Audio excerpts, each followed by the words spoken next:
tracking and data relay satellite system. That's where we'll have communications for the rest of the flight.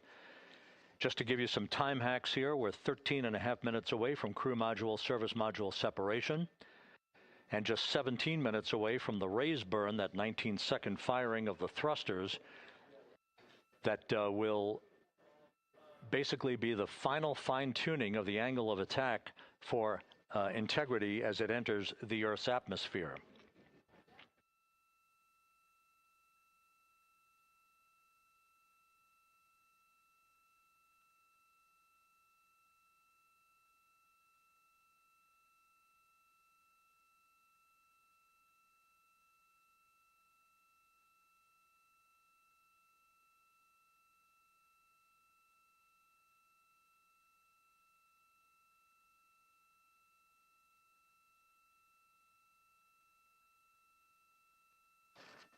And once again, a dueling box view of some of the assets that are involved in recovery operations today. The integrity, cabin configured, all crew suited and seated. Houston, copies. That confirmation from Reed Wiseman aboard Integrity, as you see the assets being deployed to the splashdown zone.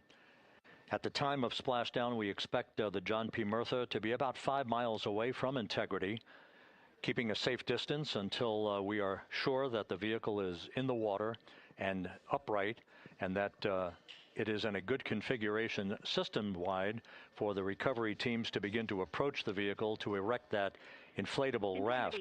2 minutes to CM RCS warm-up hot fire. We're ready. That call from spacecraft communicator Jackie Mahaffey indicating that we're 2 minutes away from a quick burst of the reaction control system. Thrusters, that will be a hot fire test prior to the separation of the crew module from the service module.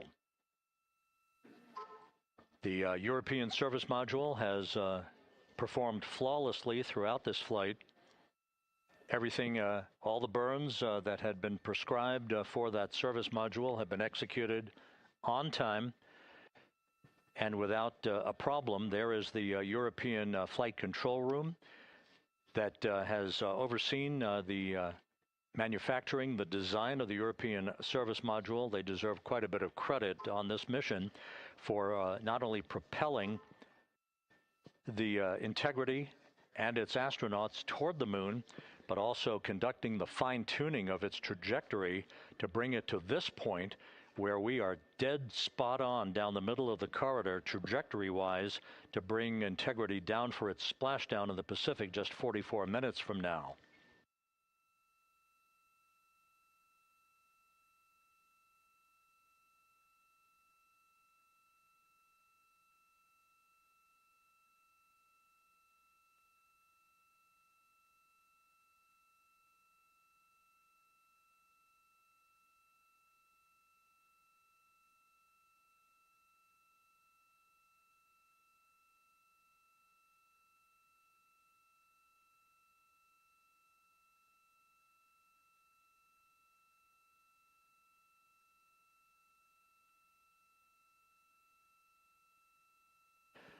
What you're looking at is a computer-generated visualization based on real-time telemetry from Integrity, currently traveling about 16,000 miles an hour.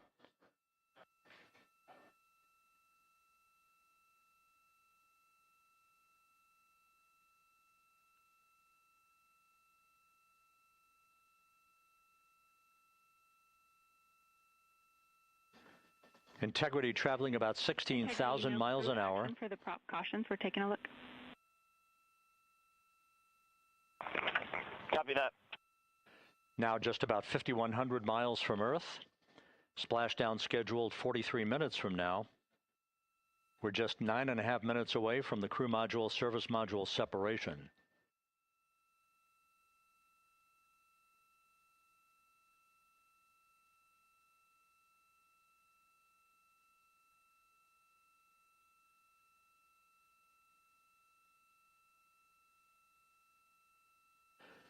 We are confirming. Integrity, we are assessing details, but so far looks like a good hot fire. Looks good on board, Jackie. Thank you. And Jackie Mahaffey took the words out of my mouth. I was just about to say that we had a good hot fire test of the thrusters in advance of the crew module service module separation that's coming up just 8.5 minutes from now. This will begin the period in which we will have rapid fire succession of critical activities on board that will lead to entry interface just 28 minutes from now, where the vehicle will enter the Earth's atmosphere at an altitude of 400,000 feet. The time of entry interface, 6:53 and 30 seconds p.m. Central Time.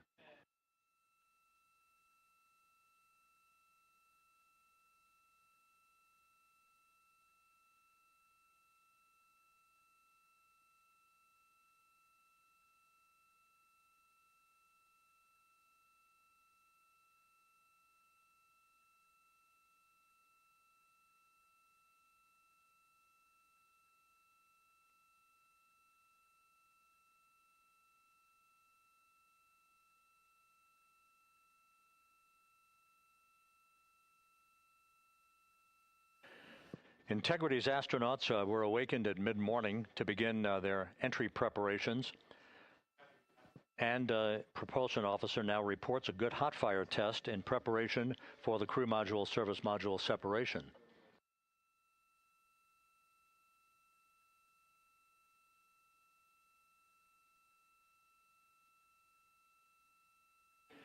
We're now inside 41 minutes until splashdown.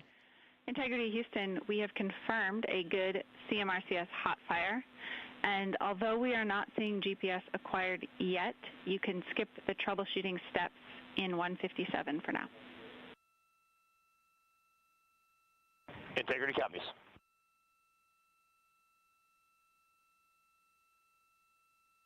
That GPS discussion indicating that we will be acquiring navigational data for Integrity through the Global Positioning System equipment on board. We just don't have it yet, but we will. All of Integrity's systems are in great shape to support its high-speed entry into the Earth's atmosphere. It, once again, will reach a peak speed of 24,661.21 miles an hour. Your call on GPS. We at least have GPS 1 looking good on board.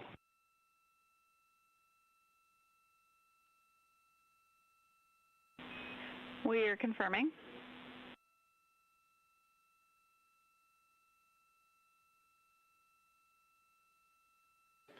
The guidance, navigation, and control officer here in Mission Control confirming that we have good lock on GPS data. We are on a communications link now through the tracking and data relay satellite system. Now, following splashdown, we're going to lose that link and go to what's called a VLDR, a very low data rate communications link, so that we can talk to the crew inside Integrity as they are on the water. Integrity, confirm we do see good GPS. We do too, especially GPS 1 is accepting in nav channels 1 and 3. That GPS data is basically telling Integrity's onboard computers its position relative to the Earth, but its trajectory and its orientation according to flight dynamics and the guidance, navigation, and control officer is spot on. We have now armed the pyros for the crew module service module separation coming up less than 5 minutes from now.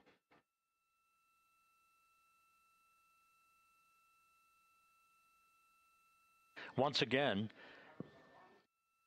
just 10 seconds after entry interface, we will see Integrity reaching its peak speed of 24,661.21 miles per hour. That will be just seconds before we begin a 6-minute blackout period. Integrity Houston, your vehicle is in a good config for CM-SM SEP and go for CM raise. Houston, we see the same on board and copy go for CM raise.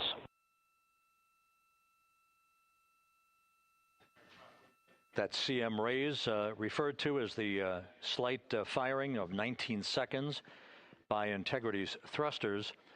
with a change in velocity of 9.9 feet per second, a slight nudge of the aft end of the vehicle so that it's tilted a bit upward, providing the final angle of attack as the vehicle enters the Earth's atmosphere. This being the mitigating factor that will reduce heat loads on the heat shield as we reach a point downrange from the start of entry interface, some 1,701 nautical miles to the splashdown site.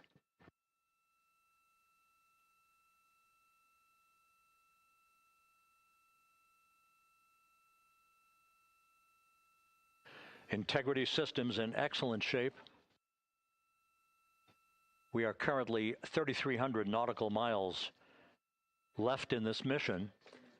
Splashdown scheduled 36 minutes, 39 seconds from now.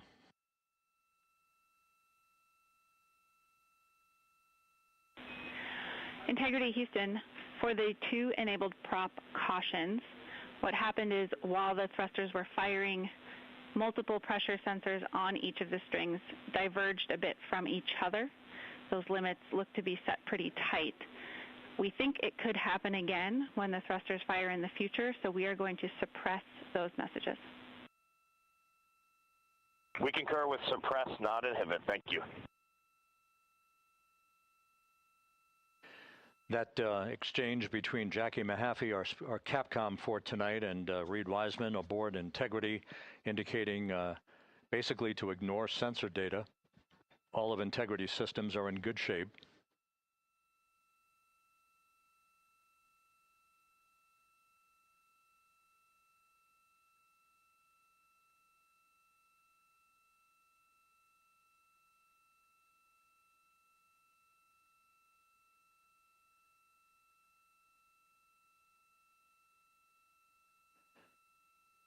Now, coming up on about 90 seconds till the crew module, service module separation.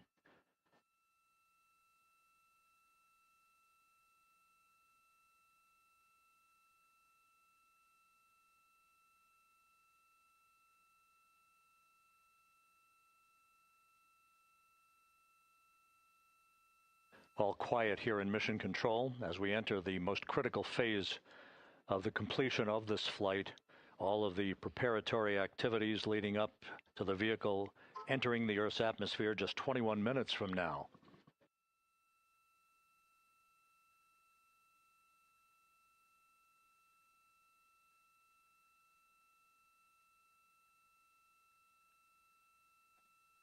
Coming up on 1 minute. Mark 1 minute till crew module, service module separation.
And we have confirmation of crew module, service module separation, and a great view, albeit momentarily.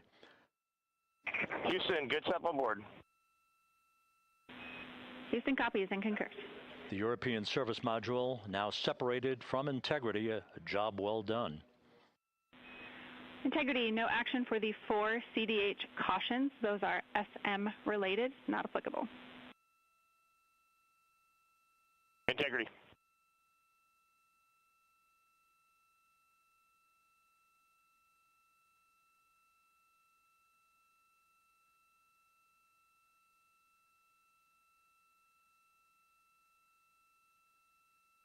So, with Integrity now flying free on its own for the remaining 32 minutes of this mission, Next up, the raise burn, a 19-second firing of Integrity's thrusters. Good GPS 2.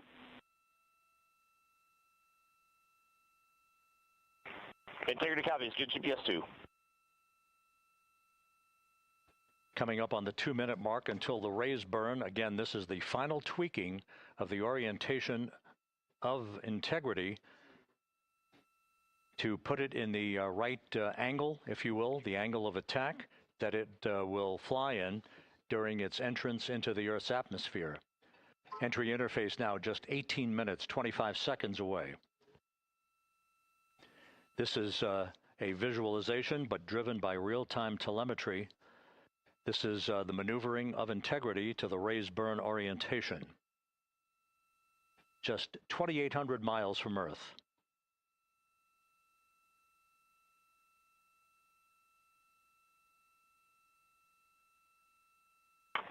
Houston, we got a great view of the European service module out the window with the sun hitting the side and the solar rays and the NASA worm right there. It's a beautiful looking machine.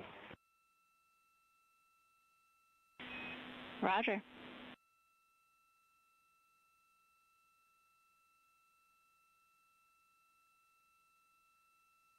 And we have completed the maneuver to the raise burn orientation, 1 minute away from the raise burn.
And the crew module raise burn is underway, a 19-second firing of the thrusters, and we have a completion of the burn.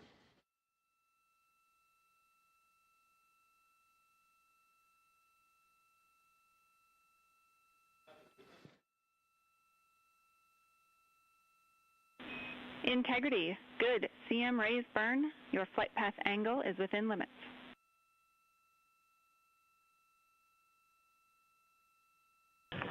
Integrity copies. Looks good on board, Jackie. So the final maneuver is now complete. Our trajectory for a splashdown in the Pacific 29 minutes from now is set and will not be amended any further.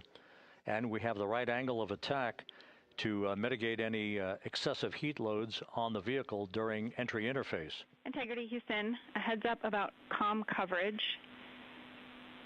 When you perform the 180 roll, for the first minute or so in that attitude, we expect about a minute LOS. We copy.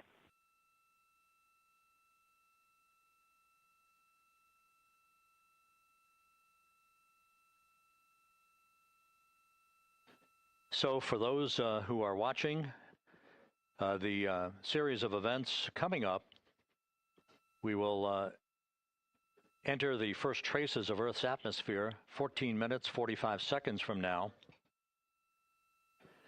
6:53 and 30 seconds is what is pegged for entry interface at an altitude of 400,000 feet, traveling at approximately 34,800 feet per second, range to touchdown or splashdown 1,701 nautical miles. 24 seconds after entry interface, we will enter a 6-minute blackout period in which we will lose communications with the crew. This is expected due to the buildup of plasma around the vehicle. That's an ionization effect due to the collision, if you will, of the velocity of the spacecraft with the friction of the Earth's atmosphere. That 6-minute blackout is expected to begin at 6:53 and 54 seconds p.m. Central Time.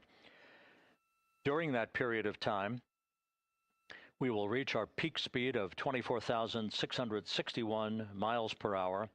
That comes just short, based on unofficial data from the flight dynamics officer right now, will come just short of the velocity record set by Apollo 10 of 24,791 miles per hour in 1969. We expect peak heating on the vehicle at 6:54 and 52 seconds p.m. Central Time, a minute and 22 seconds into entry interface. At that point, we will be just 204,000 feet above the Earth, traveling at 33,000 feet per second. The blackout period is expected to last 6 minutes. We expect that blackout period to end at 6:59 and 55 seconds p.m. Central Time. From the end of the blackout period until splashdown, it is just 7 minutes, at which point we'll start deploying the series of parachutes to slow integrity down to an ultimate splashdown velocity of just 19 miles an hour. We see the same, waiting for the 180 rolls.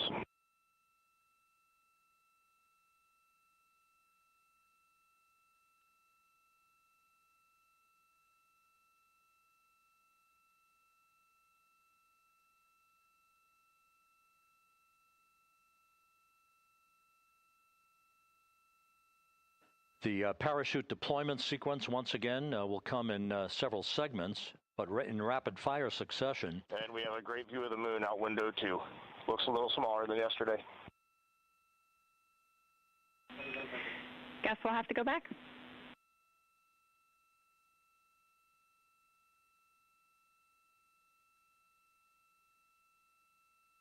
Reed Wiseman and Jackie Mahaffey exchanging discussion on a view of the moon that Integrity's astronauts are seeing in the final minutes of this mission that will be completed with splashdown just 25 minutes from now. 3 forward bay cover parachutes will be used to pull the forward bay cover off the top of the vehicle. Then 2 drogue parachutes will be deployed to slow and stabilize the crew module during its descent, followed by 3 pilot parachutes that will lift and deploy the main parachutes from the forward bay. The final sequence will have 3 main parachutes deployed.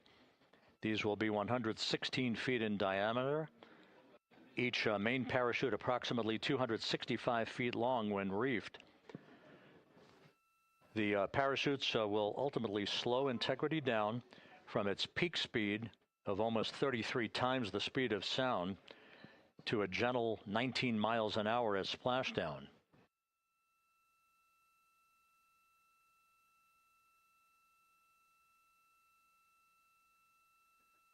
The vehicle is now currently in a roll to the proper attitude for entry interface. Our trajectory is right on according to flight dynamics.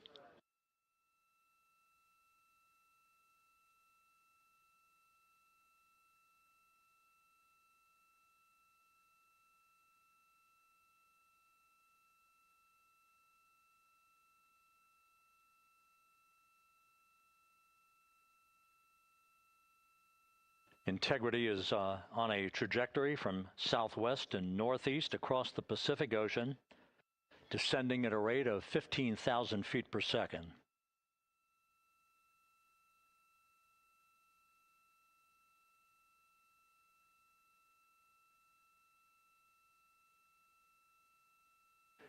Range to touchdown 4,300 nautical miles, all the systems in excellent shape.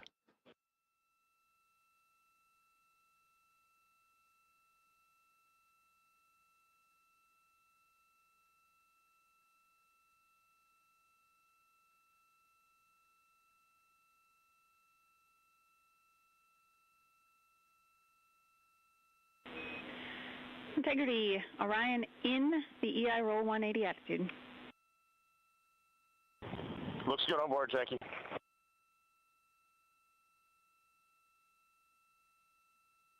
This view out of one of Integrity's windows.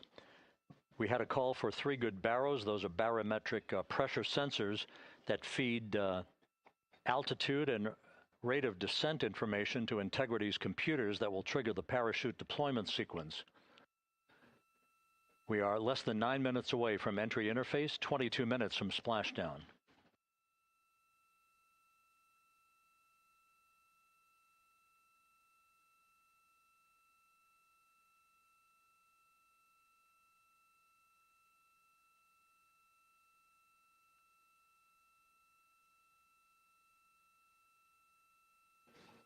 You can see the reflection of one of the crew members in the window.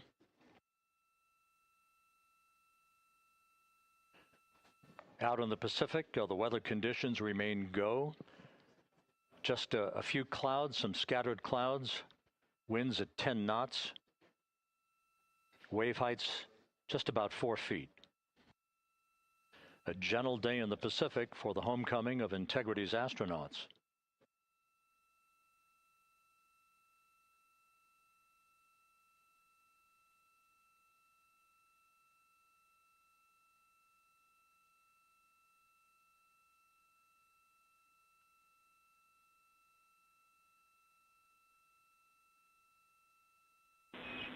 Integrity back in EI attitude.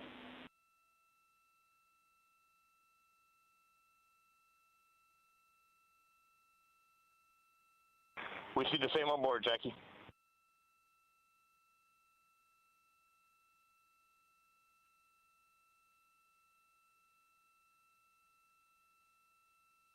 Houston, purge is complete. Crew and vehicle are configured for entry. Houston copies. And we're in step 37, transferring nav state to BFS.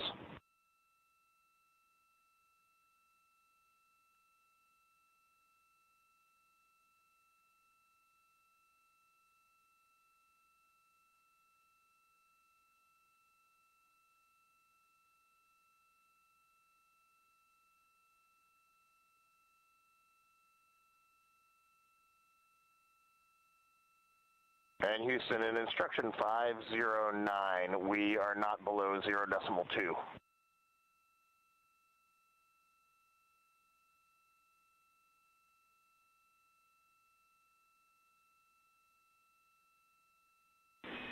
Integrity, no action required.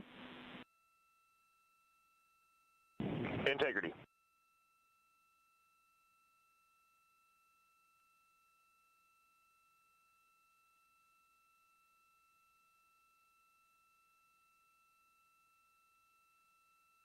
Now 6 minutes away from entry interface. We will hit the first traces of Earth's atmosphere at an altitude of 400,000 feet, traveling about 34,882 feet per second. Range to splashdown at that point will be 1,701 nautical miles.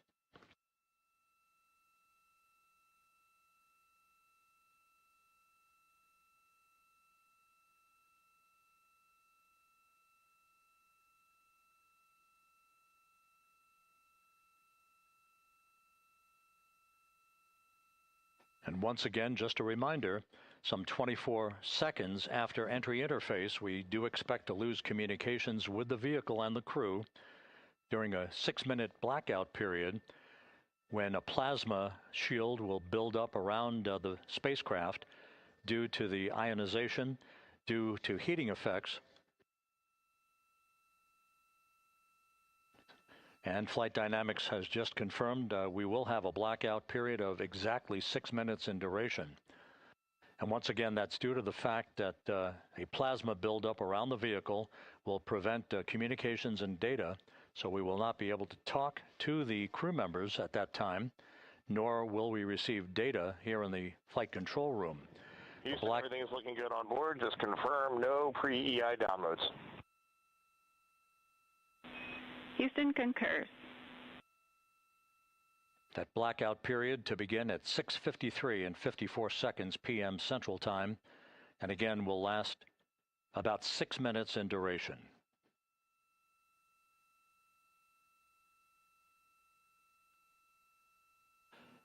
We're 4 minutes away from entry interface.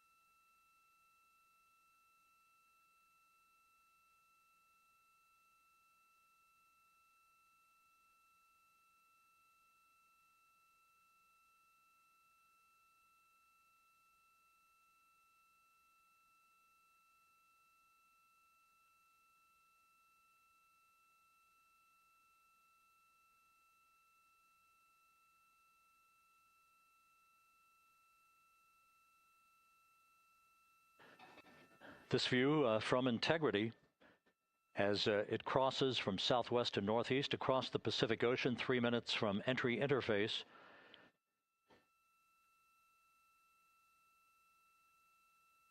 "16.5 minutes till splashdown."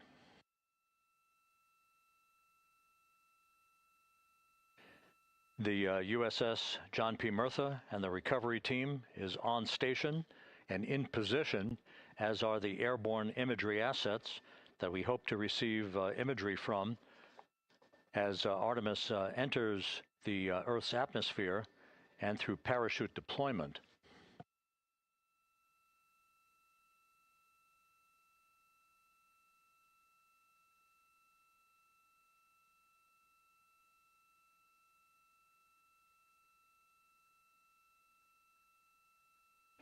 All of Integrity's systems are in great shape. The crew is ready to complete its mission just 15.5 minutes from now. All of the activities today have gone off in perfect fashion. No issues with the vehicle, no issues with the crew. And the weather at the splashdown site is go.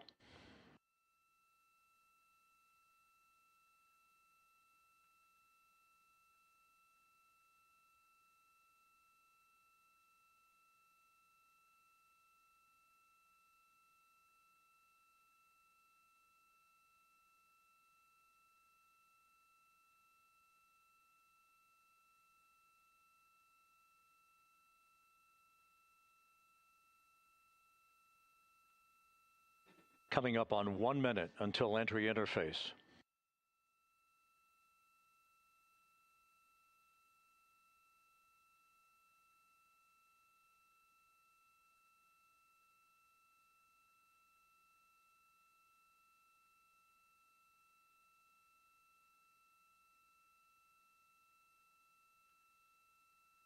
Mark 1 minute until entry interface.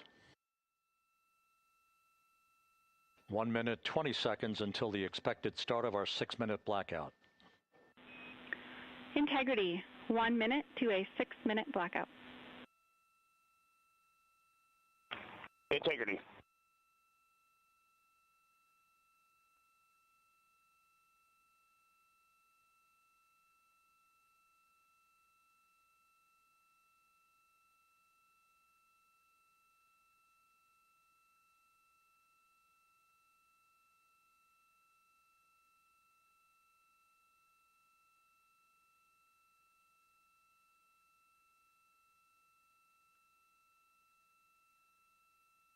Ten seconds till entry interface.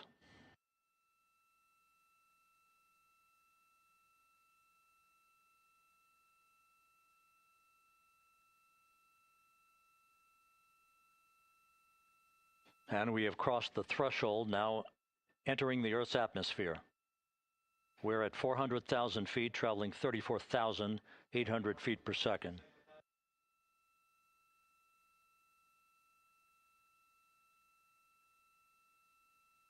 Time to splash down, 13 minutes, 10 seconds.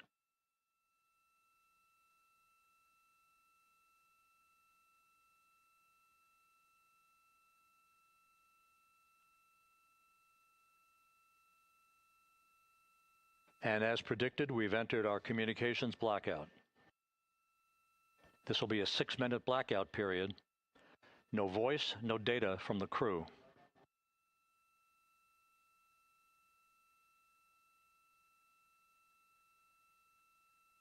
We're 30 seconds away from the anticipated point of peak heating on the vehicle, where temperatures will rise to about 4,000 to 5,000 degrees Fahrenheit. This is the true test of our trajectory.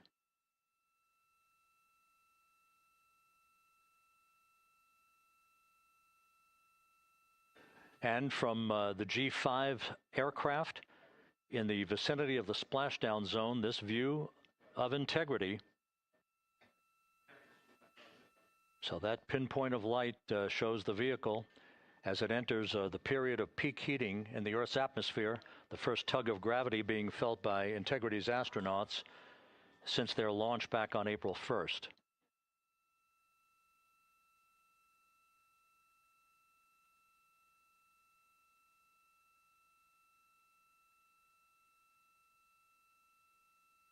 4.5 minutes until the end of the blackout period. Time to splashdown, 11 minutes, 33 seconds.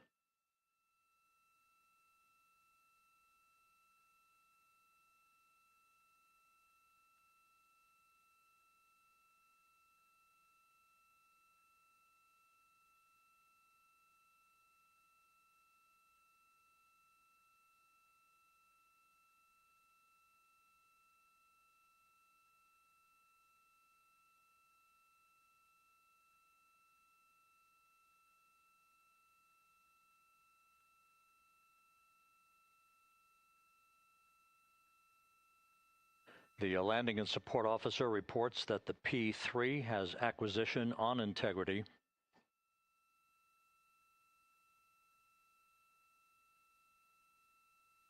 Three and a half minutes left in this blackout period. This is a visualization of the plasma buildup around the spacecraft and the repelling of that heat on Integrity's heat shield.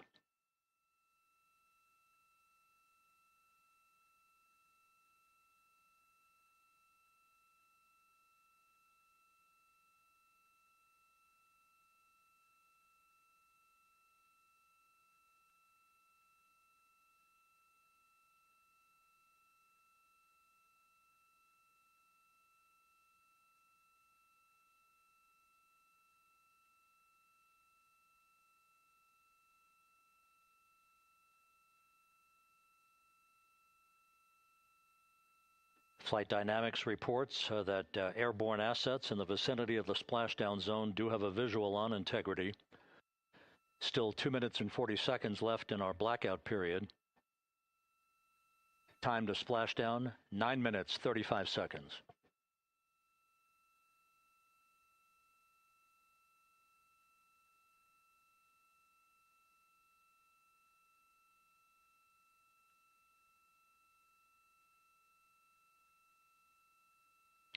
Multiple airborne assets as part of the recovery team all have visuals on Integrity.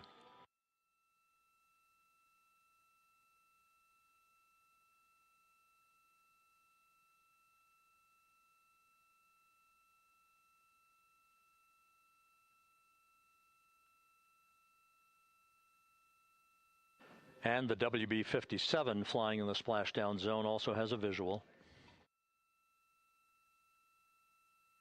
And the Navy helos also have visuals.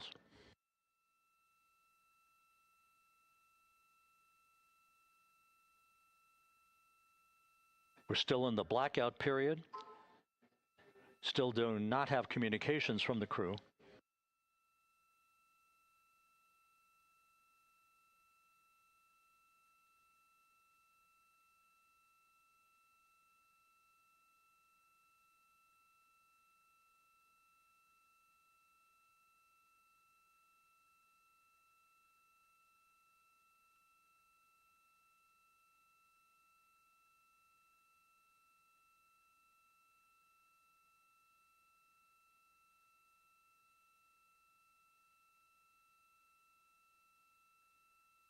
We're standing by for communications from the crew. We should be out of the blackout period less than a minute from now.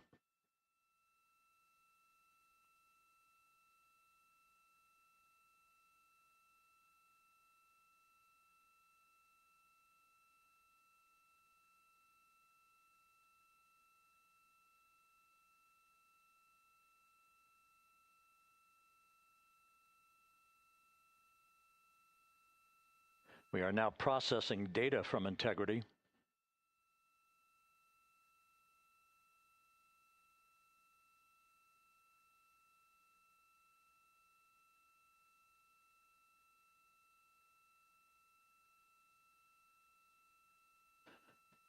Landing and support officer reports the small boats are en route to the splashdown target zone.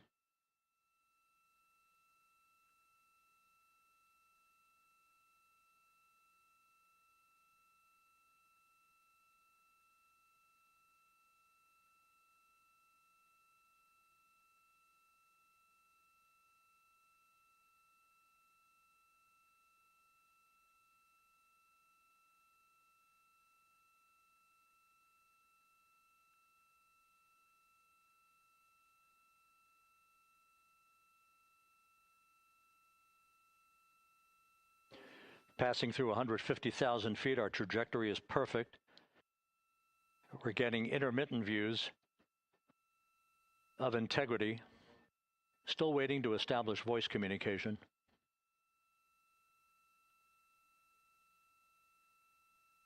Integrity, Houston, comm check, post-blackout.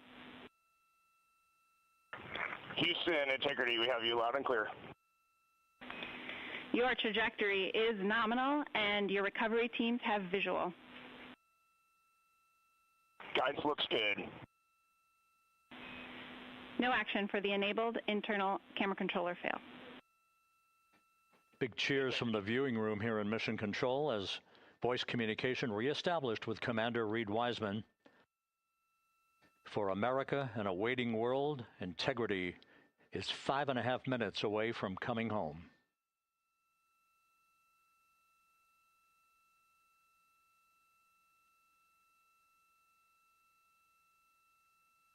Passing 100,000 feet now.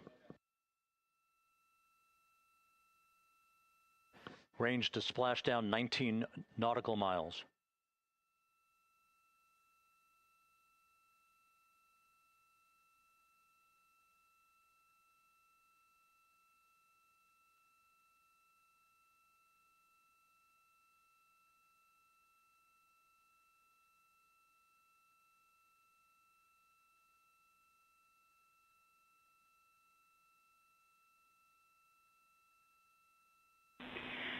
Integrity, impact to the camera controller fail is no Cab 1 views of the chutes.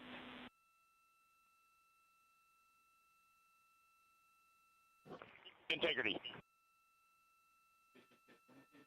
We're processing good data through the GPS system. A good view of Integrity, time to splashdown 4.5 minutes.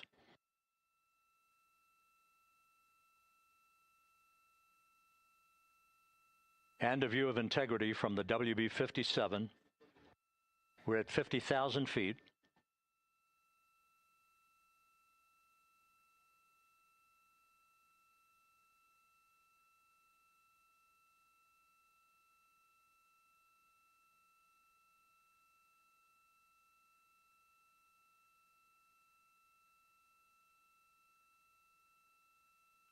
The pyros are armed for forward bay covered jettison.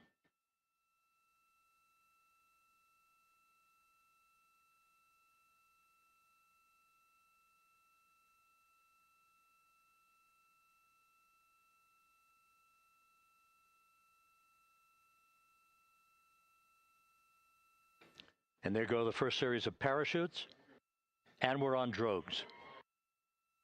And Houston, we're visual 2 drogues out the window. 2 good drogue chutes. Next up. We copy, we see them. Next up, the deployment of pilot parachutes that will pull the main chutes out. Time to splash down 3 minutes and 10 seconds.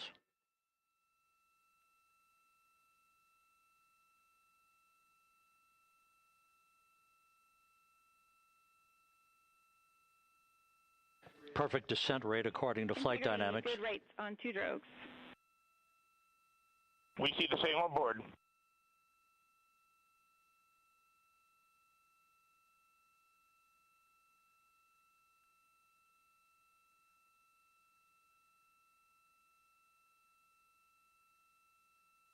Passing through 10,000 feet, still on drogues.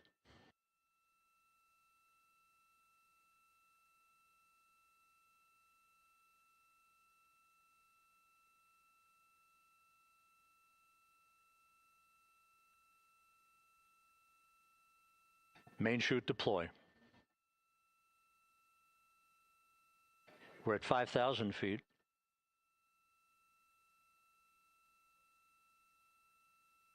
Search and recovery beacon has been activated on Integrity. And we have 3 good main chutes. Good 3 main chutes, good reefing, good descent rate. Good rates, and we see 3 good-looking parachutes.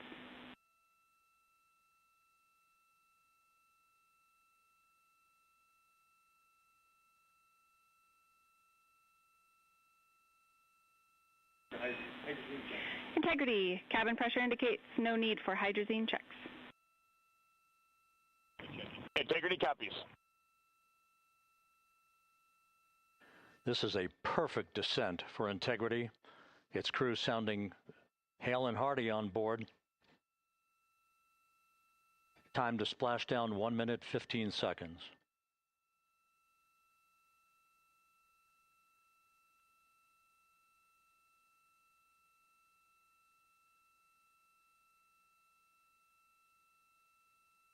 Integrity about to complete a journey spanning 694,481 miles from its launch from the Kennedy Space Center back on April 1st, and a trip around the moon.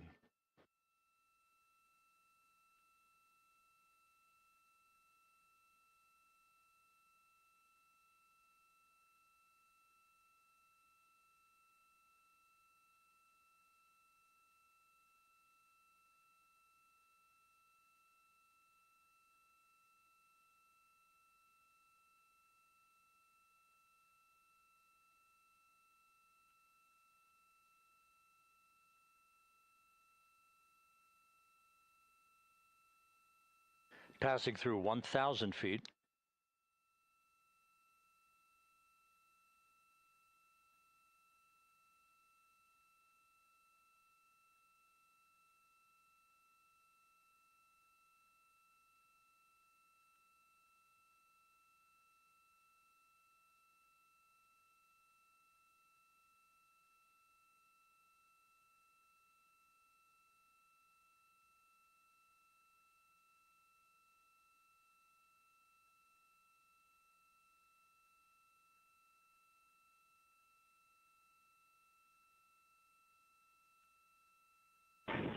Integrity, splashdown, sending post-landing command now.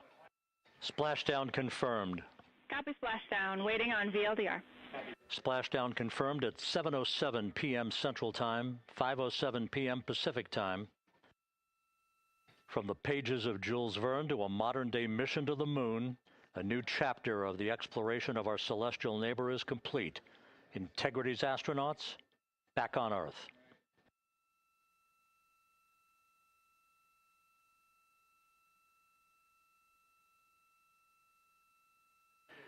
And the landing and support officer reports the vehicle is stable 1. We still will be deploying the crew module uprighting system to maintain that orientation. A perfect bullseye splashdown for Integrity and its 4 astronauts.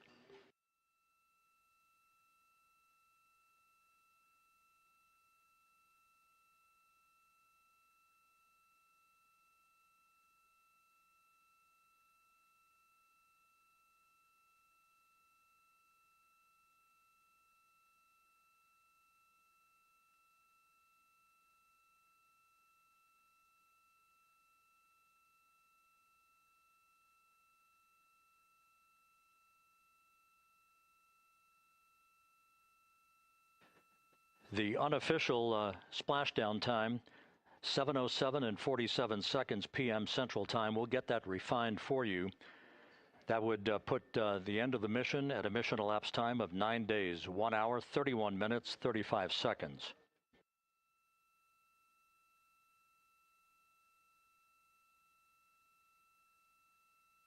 And we're configuring for very low data rate.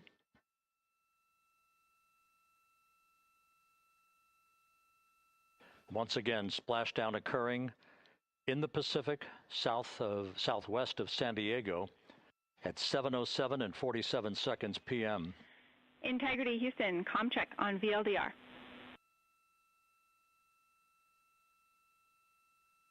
Houston, we have you loud and clear on VLDR. How us?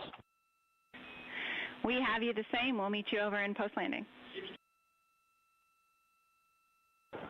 Perfect communications established. A journey. We are stable 1, 4 green crew members. Houston copies all. Reed Wiseman reporting 4 green crew members. That is not their complexion. That is the fact that they're in great condition. That's what that means. So stable 1, upright. The crew module uprighting system is being deployed. The 5 airbags being inflated through helium to maintain the upright configuration for the vehicle. This was a textbook entry and a textbook touchdown for Integrity Reed Wiseman, Victor Glover, Christina Cook, and Jeremy Hansen back on Earth after a journey around the moon.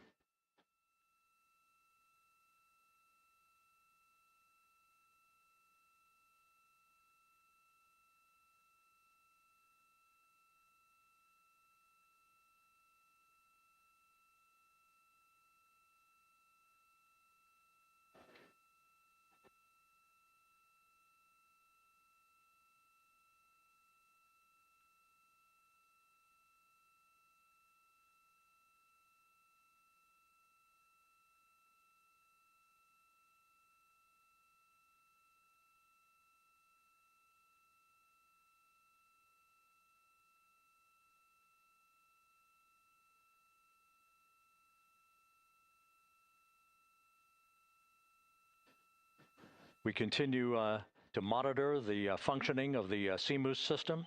The airbags are being inflated to maintain a stable one or upright configuration. And there's a good view from one of the naval helicopters hovering overhead. Reed Wiseman reporting 4 green crew members, meaning they're all in excellent shape.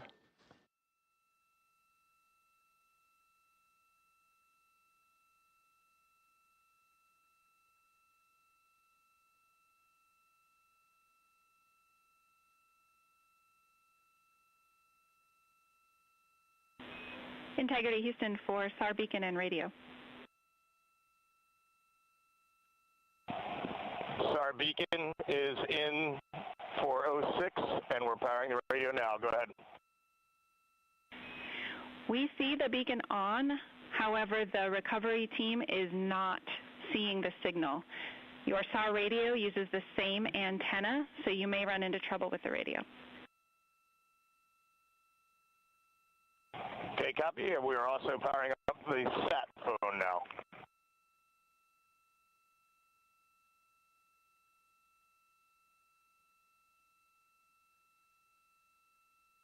So Integrity is in great shape, and as the crew continues its post-splashdown timelined activities on board, Reed Wiseman once again reporting that all 4 crew members are in excellent shape. And we have 5 inflated airbags to maintain an upright configuration so that the recovery team can now begin a slow approach to the vehicle. Meanwhile, here in the flight control room, Entry Flight Director Rick Henfling is polling his team of flight controllers for the start of powering down the vehicle after a thorough systems check. We have no toxic gases to be concerned about, so the recovery personnel can approach the vehicle, but not until we have powered down the spacecraft. That's expected to take a few more minutes.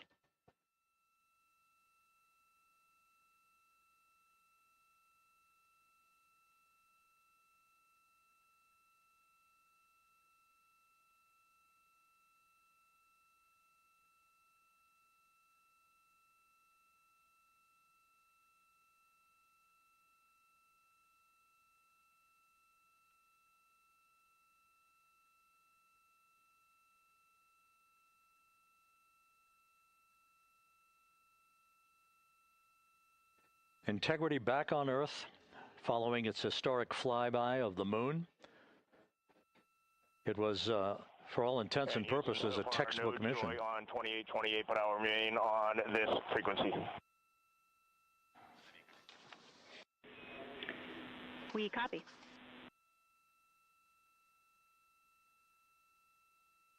Reed Wiseman indicating some trouble with the SARSAT phone on board.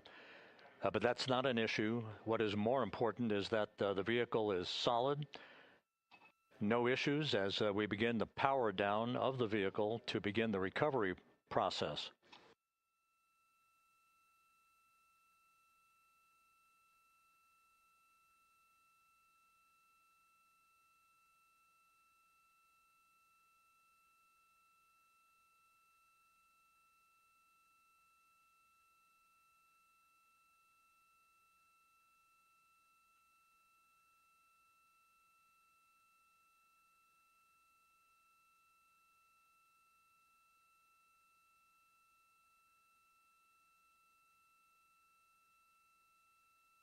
The propulsion officer here in Mission Control reports that we have safed the prop system on integrity. Can you say again? That was very weak and broken.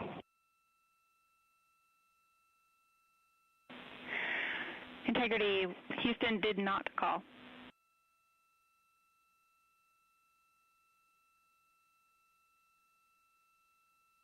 Copy that, Houston. It might have been on the SAR radio. Stand by.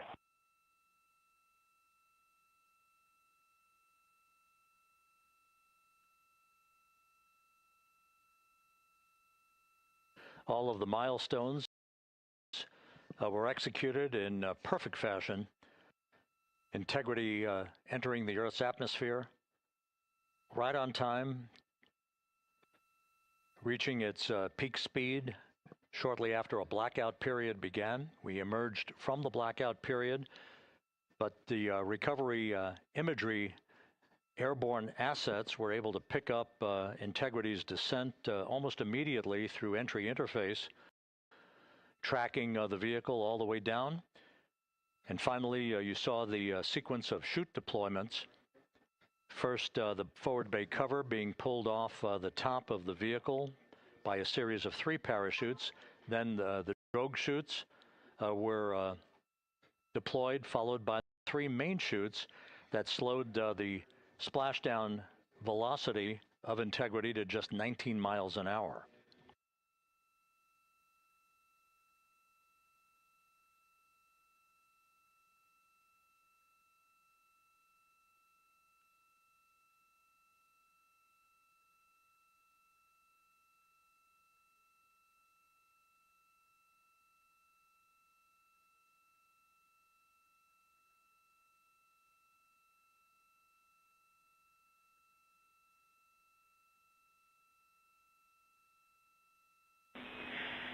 Integrity, Houston, with no joy on SAR and SAT phone, we'd like you to command an additional 15 minutes for a total of 30-minute power down delay.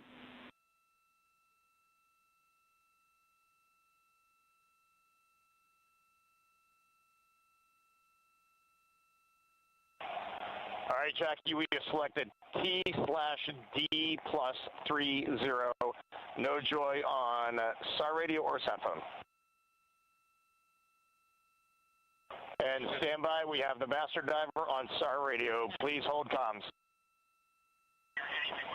Hey, Lily. Excuse me. Hey, Jackie, we just got the master diver on SAR.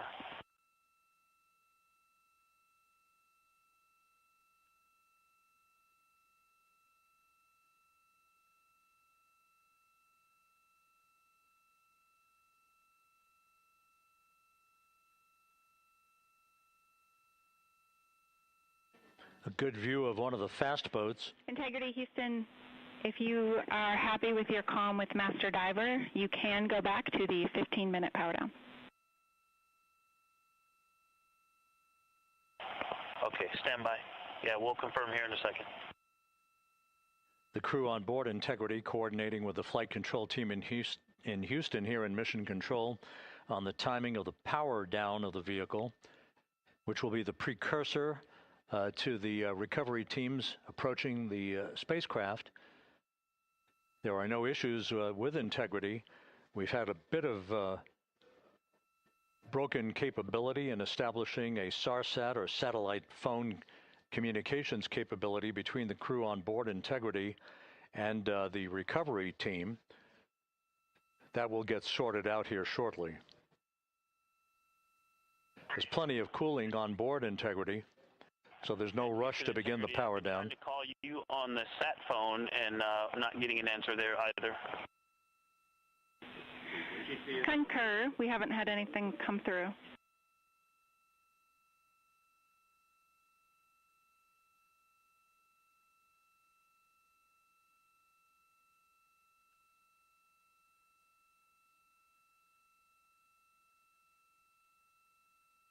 And Houston, if you could relay to recovery that we hear them, but it does not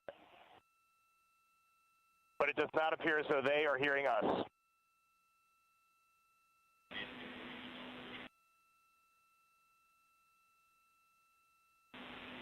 Houston copies, and Reed, just to confirm, you are pushing the PTT on the radio.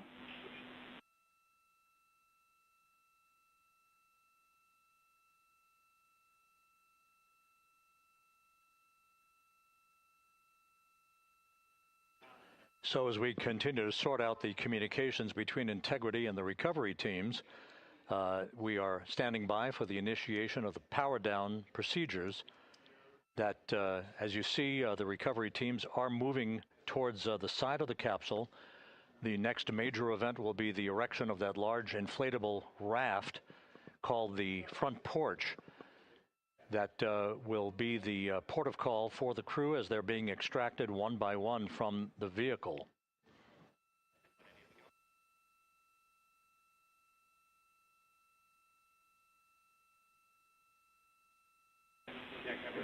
Integrity Houston, for sat phone, we are going to attempt to call you.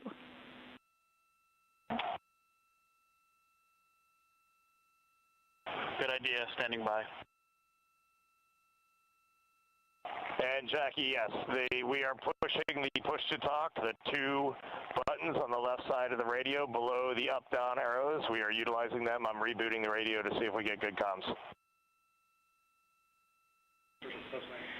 Okay, we copy all, and just to confirm, you are seeing that you are touchdown plus 3030 for power, correct? That's affirmative.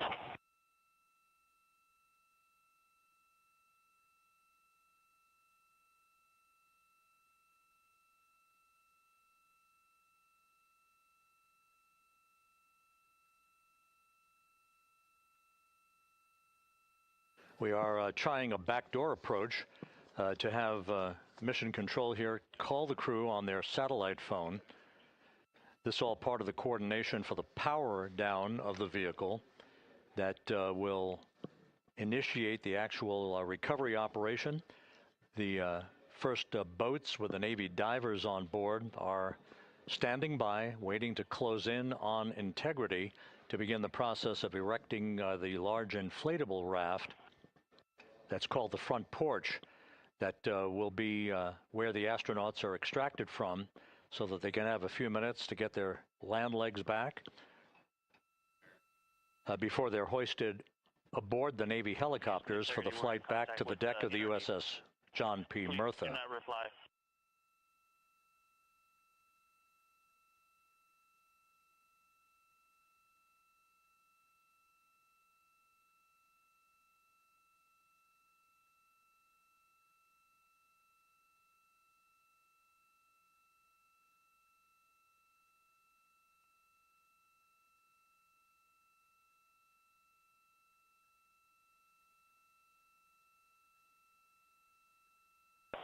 And Houston, please don't reply. NRD, very weak,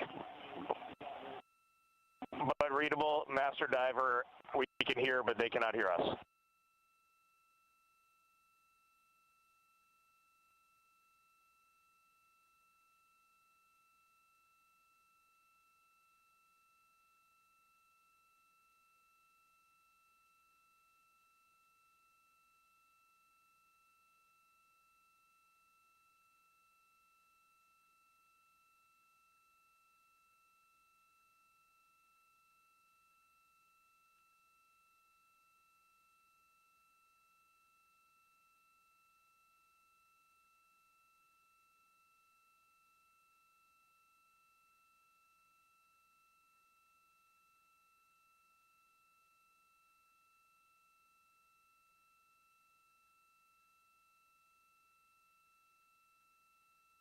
And Houston on OE1, is there any chance to tie us into NRD?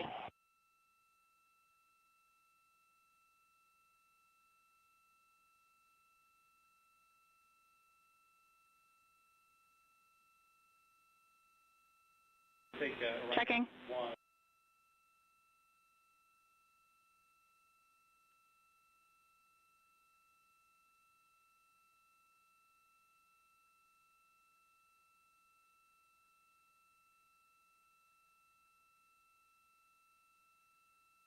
This is Mission Control, Houston. While we stand by for the establishment of communications between Integrity and the recovery team that is basically standing by very close to the spacecraft, we're going to go to the deck of the USS John P. Murtha, where Megan Cruz is standing by with Administrator Jared Isaacman.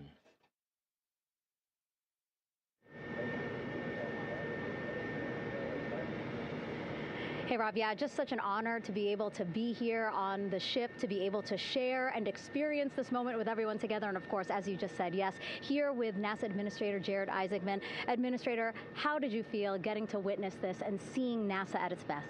Oh, I mean, I'm honestly, I'm still at a loss for words. I mean, you know, like the childhood Jared right now can't believe what I just saw. I mean, almost been waiting my whole lifetime to see this, and then it's NASA Administrator. I just couldn't be more proud of the entire workforce, the years, the effort, the late nights, all the hard work from across the country that contributed to this incredible moment right now. And yeah, incredibly grateful too for our teams here on the John P. Murtha right now. Yeah, look at them behind us here. We got everybody. Hey, what do you guys think? We just brought some astronauts back from the moon, huh? Unbelievable. Thank you. Yeah, so grateful to the Navy, the sailors that are here, the NASA teams. I mean, this is a joint effort that's on their way right now. These recovery forces are getting out to our Orion spacecraft, to Integrity, to get our astronauts back on the ship safely. Yeah, and this is not just an accomplishment for NASA. This is an accomplishment for humanity. Again, a historic mission to the moon and back. How does this make you feel, and what do you hope people take away from this? Well, I'll tell you, you know, I think about the crew members that we've all had an opportunity to observe over the last 10 days, right? I mean, they're absolutely professional astronauts. I mean, wonderful communicators, almost poets. But then I think these were the ambassadors from humanity to the stars that we sent out there right now. And I can't imagine a better crew than the Artemis II crew that just completed a perfect mission right now. So yes, it's a huge moment for everybody, right? I mean, we are back in the business of sending astronauts to the moon, bringing them back safely, and to set up for a series more. I mean, this is not a once in a lifetime, which you hear sometimes around here. It's like, this was a once in a lifetime. No, it's not. This is just the beginning. We are going to get back into doing this with frequency, sending missions to the moon until we land on it in 2028 and start building our base. Yeah, are we going to build on the momentum for Artemis III? I mean, it's just around the corner. Absolutely. So, I mean, that's, you know, part of me too. Like, I can't wait to get the crew off of Integrity right now, but also getting Integrity back on this ship so we can start taking a look at it, because all that data is so precious to us right now. I mean, we are going to definitely want to take a good look at the thermal protection system. We're going to want to download all the data they couldn't transmit back to us and use that to inform Artemis III. But we're already making progress, right? You had SRB segments already showing up at KSC. Core stage for Artemis III is rolling out on April 20th. We're getting Mobile Launcher 1 back in vehicle assembly building. So yes, there is a lot to celebrate right now on a mission well accomplished for Artemis II, and at the same time, we got to start getting ready for 3. Amazing. And last question, you know, for people who joined us for all 10 days to see what we can accomplish together with our international partners, what do you think about the fact that we're going to keep doing this more and more and more? It's incredibly exciting. I mean, yes, it's the contributions, like the best and brightest across the NASA workforce from across the country, our industry partners, our international partners. We had a Canadian Space Agency astronaut on board in Jeremy. We had the European Service Module. And you think, in the days leading up to this launch, I mean, 48 hours prior to launching Artemis II, I was meeting with the Italian Space Agency. We signed a memorandum of understanding to build a habitation module on the moon. I mean, you have countries, all of our allies and partners coming together saying, we are committed to this effort, we are returning to the moon, we're doing it to stay, we are building that enduring presence, we are going to master the skills on the surface of the moon so someday we can undertake missions to Mars. It's just an incredibly exciting time, and we're not going at it alone, we're bringing everybody along with us. Absolutely, and speaking of everyone, one more time, we're going to ask the crew here, you guys ready to land on the moon? Awesome. I love that. Okay, well, thank you so much, Administrator. Appreciate you being here. We're, of course, going to stay on to watch the crew get extracted from Orion, so stay tuned, and we'll see you back here shortly.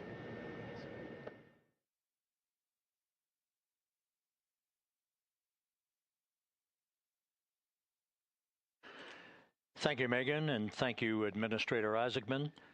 We are in the process of working to establish that communications link and to establish the procedures that will lead to the power down of the spacecraft, which is gently bobbing in the Pacific following a bullseye touchdown that occurred at 7:07 p.m. Central Time, 5:07 p.m. Pacific Time, 2.5 hours before sunset in the Pacific southwest of San Diego. We have once again heard from the crew during that interview opportunity with the administrator, and we have 4 healthy crew members on board.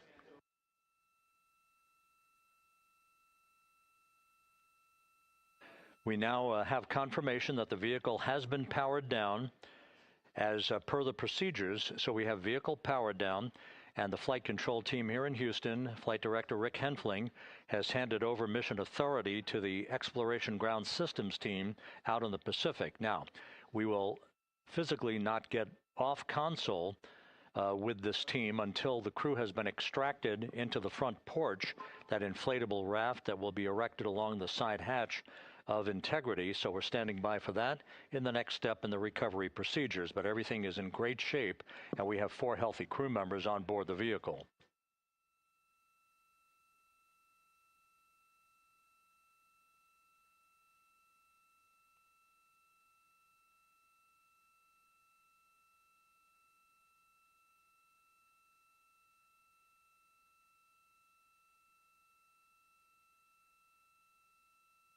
All of the entry events went by the book, no issues, perfect trajectory for Integrity that was culminated with one final raise burn to improve the angle of attack for the vehicle as it entered the Earth's atmosphere. All of that flight dynamics computation worked like a charm.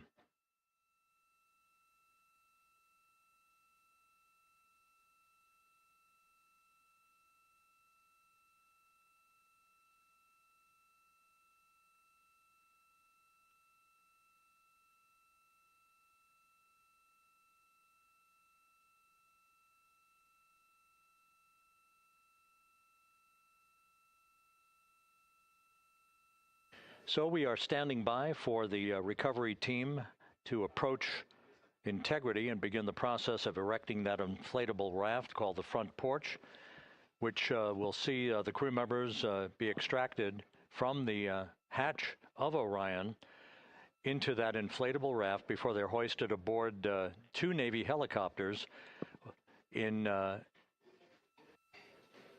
variety of different configurations. Each crew member will be hoisted in sequential fashion, in alternating fashion, 2 crew members for each helicopter before they turn around to head back to the John P. Murtha. Once on the deck of the ship, they'll be brought into medical bay for comprehensive medical exams. But Reed Wiseman has reported several times that the crew is in excellent shape.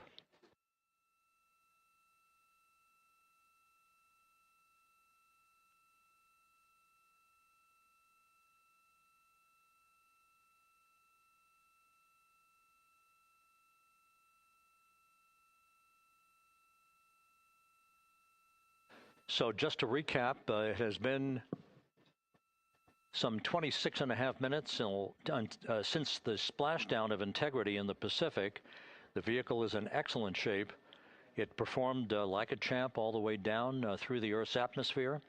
All of the vehicle functions were checked off in excellent trip hammer fashion. The parachutes all deployed as planned. Splashdown occurring at 7:07 p.m. Central Time, 5:07 p.m. Pacific Time.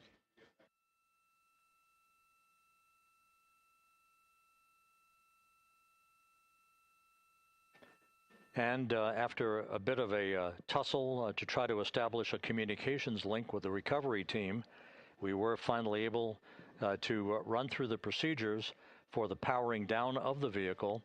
We've handed over mission authority to the Exploration Ground Systems folks out in the Pacific, and the recovery team will be approaching the vehicle shortly to erect the inflatable raft called the front porch before opening the hatch to Integrity to bring the crew members onto that raft before they're hoisted onto two Navy helicopters, two crew members for each helicopter, before they're flown back to the deck of the USS John P. Murtha.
This is Mission Control Houston.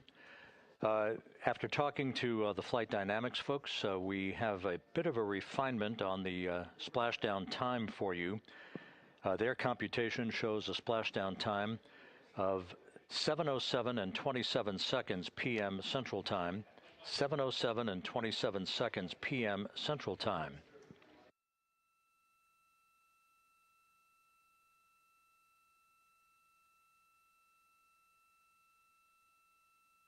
That would equate to a mission elapsed time of 9 days, 1 hour, 32 minutes, and 15 seconds.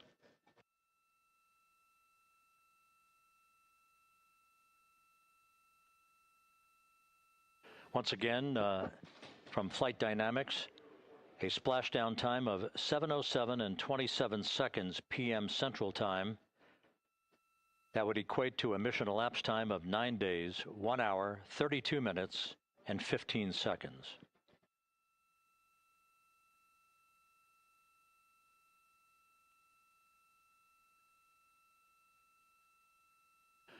Reports from the Pacific indicate that the recovery team, in communications with the crew aboard Integrity, that the crew remains in excellent shape as they await the approach of the team for a final hazard gas evaluation before they move to the side of the vehicle to erect the inflatable life raft called the front porch.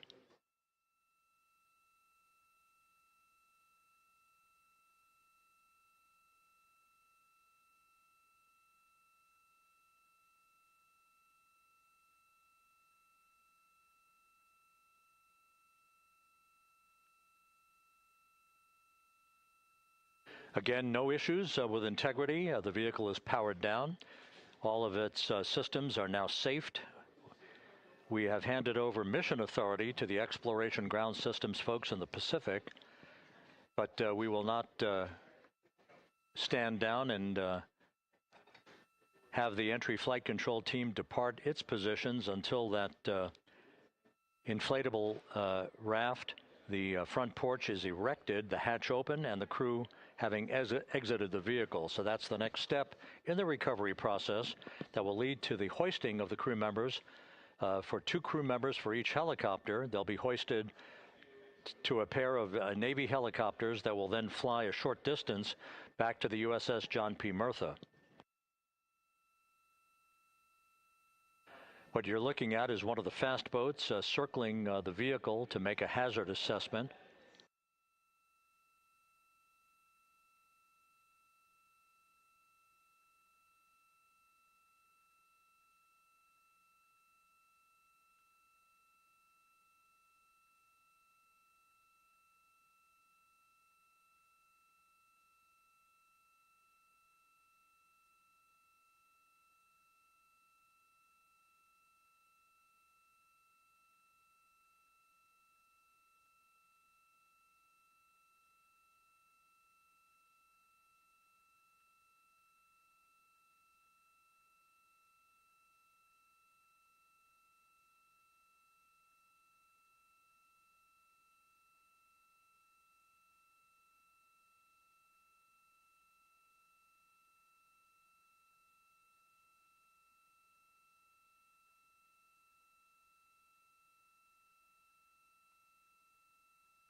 This is Mission Control Houston. Once again, you're watching the initiation of the recovery of the Artemis crew aboard Integrity.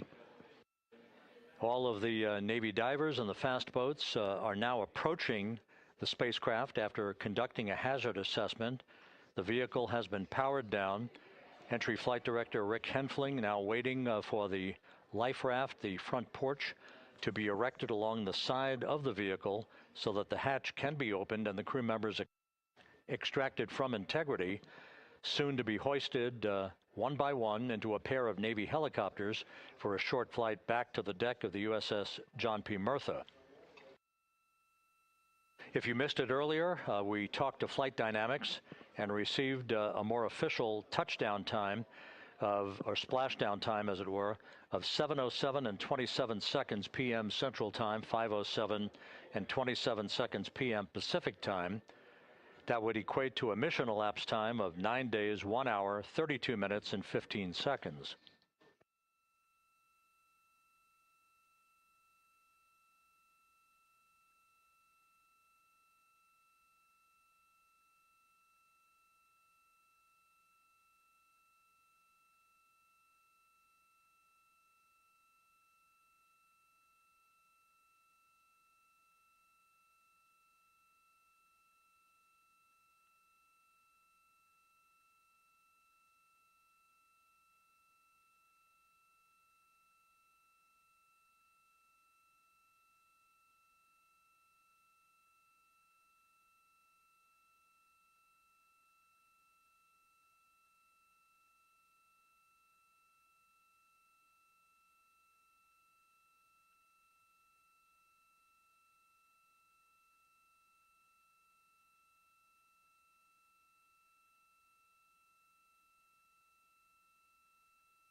Continuing to get excellent views from the imagery assets out at sea in the Pacific of Integrity. We continue to get good reports from the landing and support officer, who's in contact with the recovery team, that the crew is in excellent shape, no issues.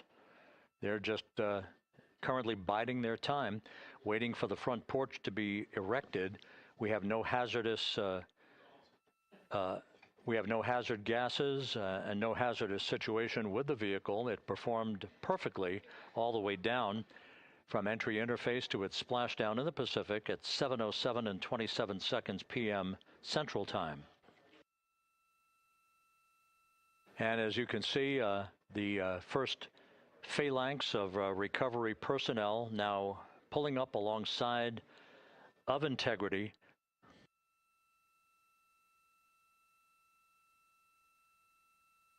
This includes Navy divers, a Navy flight surgeon, and other recovery personnel who have trained for several years for this recovery process.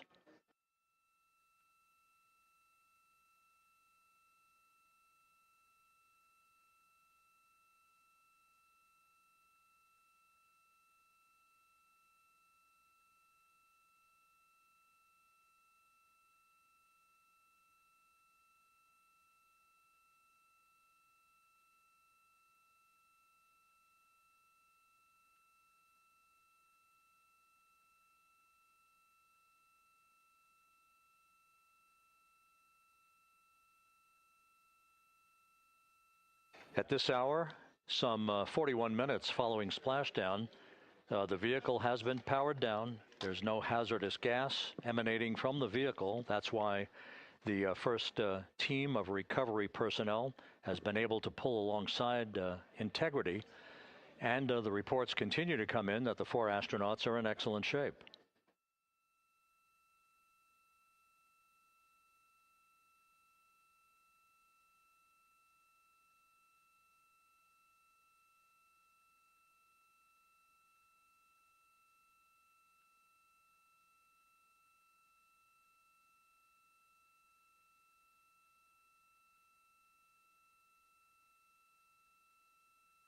Yes.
This is Mission Control Houston, continuing to watch the initiation of the recovery of Integrity's astronauts.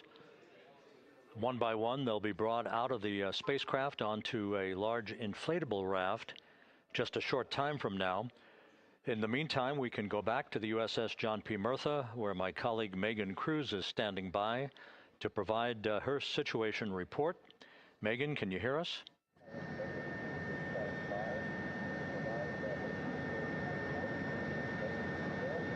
Hey, Rob. Yes, I can hear you. Thank you. Yeah, we're back here on the bow of the recovery ship where there are still plenty of people peering out into the water. We are not very far from the action everyone is seeing on their screen now. The Orion spacecraft, Integrity, in the ocean, surrounded by a number of recovery boats.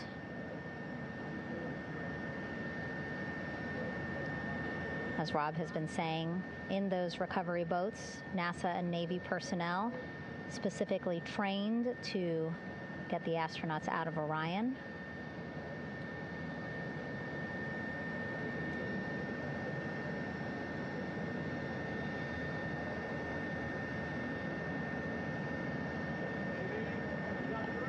In some of our wide shots, you can probably see that there are 6 boats out in the water.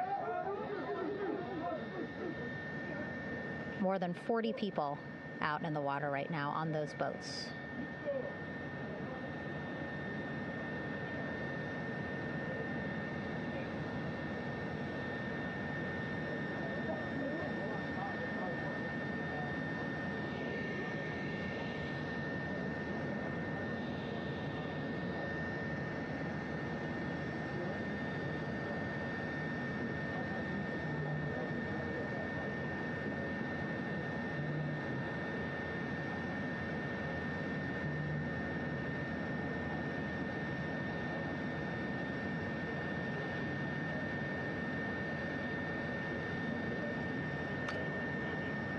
First order of business is to set up the front porch and the stabilization collar.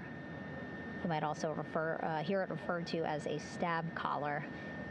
Basically just to make sure that Orion stays upright, doesn't sway in the water too much, again, to make it easier for recovery forces to get the astronauts out.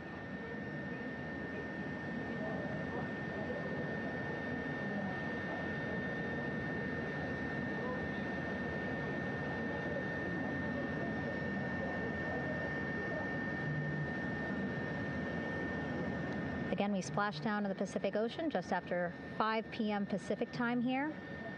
It's a requirement by NASA to be able to get the crew out of Orion within 2 hours of splashdown.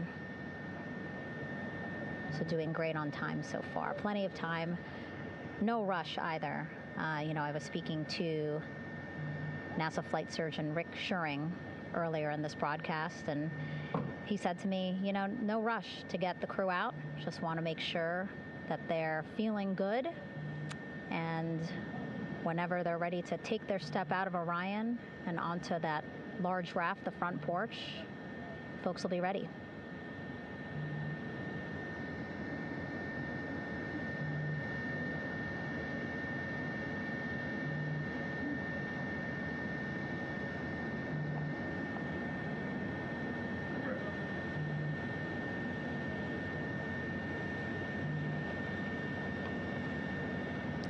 And as there are mission audio loops in Mission Control in Houston, there is a mission audio loop here on the ship, and it was just reported out that the side hatch is open. Side hatch of integrity is open. You're getting these beautiful shots from our aerial assets. The ship itself, where I'm on, just 3,000 yards away.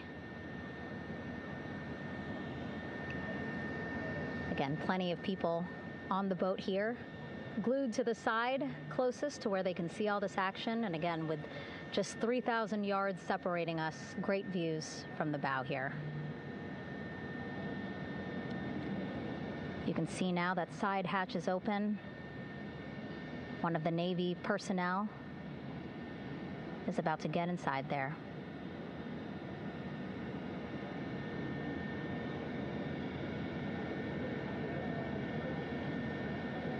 In they go. In total, 4 will go into Orion.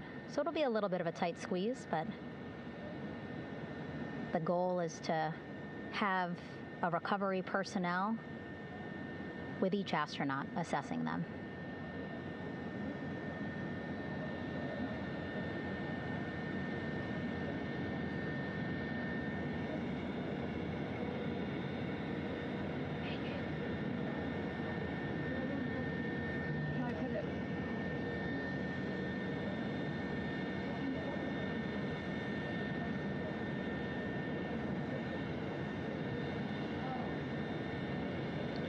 Boats getting closer now. Again, that one that's right up against Orion, those are the divers that will go in to the spacecraft to check on each of the astronauts. These other boats will begin doing a number of things, putting on that stabilization collar onto Orion, building that front porch. Eventually, they will retrieve the parachutes, as well as tow Orion back to the well deck of the recovery ship here.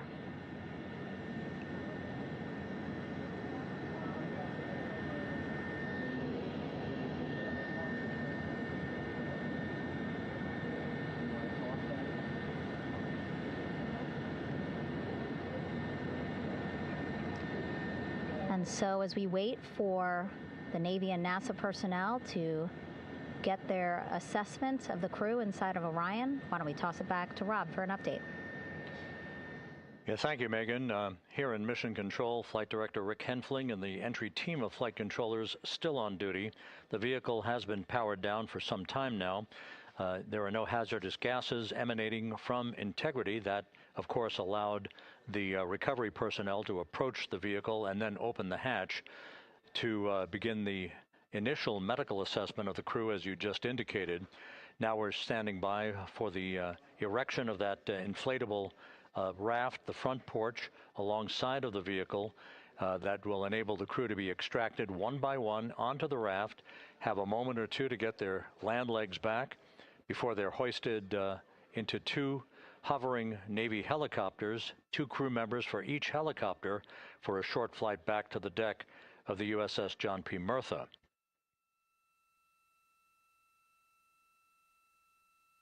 All of Integrity's systems operated flawlessly throughout the course of the approach to the Earth, the entry into the Earth's atmosphere, and all of the key milestones that followed in this high-speed return to Earth for Integrity.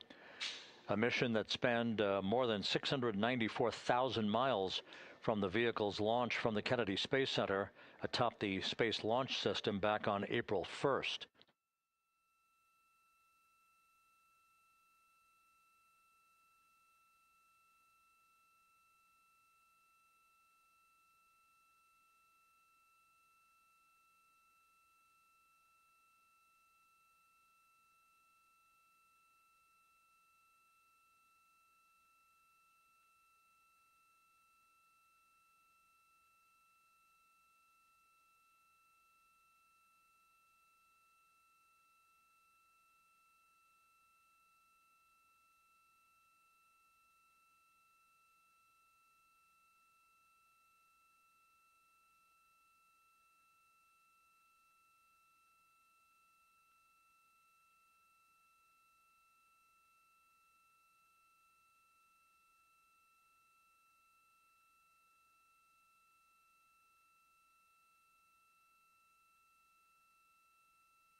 As we mentioned at the top of the broadcast, the last time that the Apollo program saw a splashdown in the Pacific was Apollo 17 back on December 19th, 1972.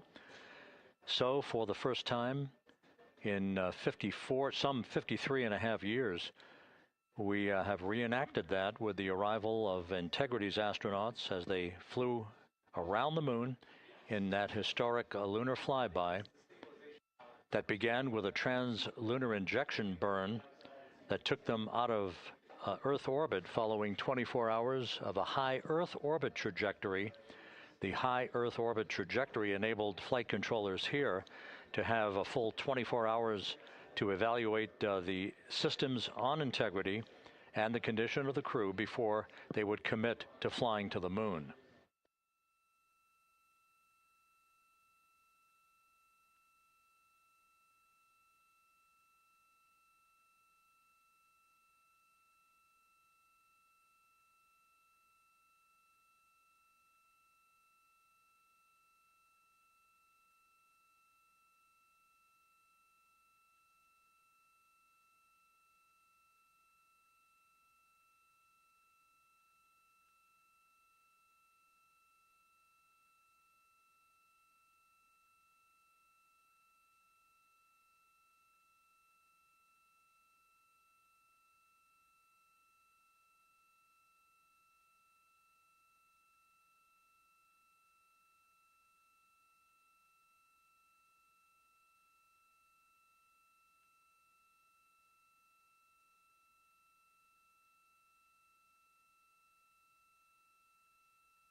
With the side hatch of Orion having been opened to set the stage for the erection of the inflatable life raft, known as the front porch, to be erected alongside the spacecraft for the extraction of the crew.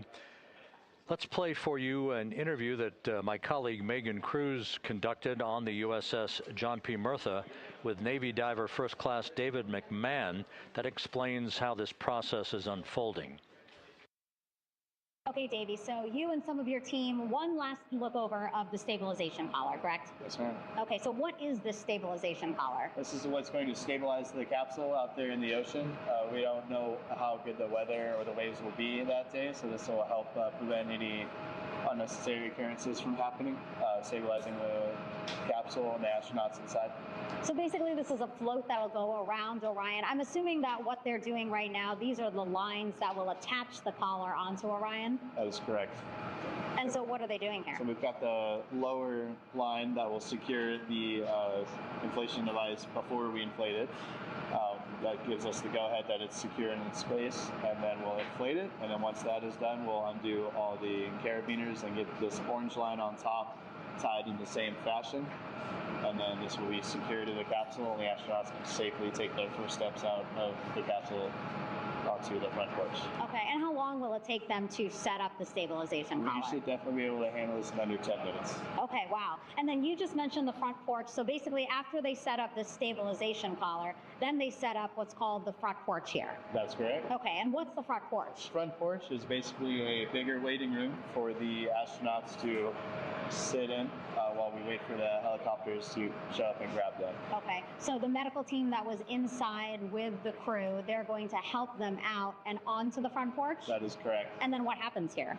We have higher trained medical personnel also on board the front porch that will give them lookovers and just make sure they're okay while we wait for the helicopters to show up. Okay. How does it feel, I mean, your team, you, to be part of a mission that's returning astronauts from the moon in more than 50 years? We all feel extremely honored to be a part of this, as well as a bigger mission for the Navy and joining up with NASA to do great things. Mm-hmm. And do you feel like you and your team are ready? Yes, very ready. Cool. All right, thank you so much. Thank you.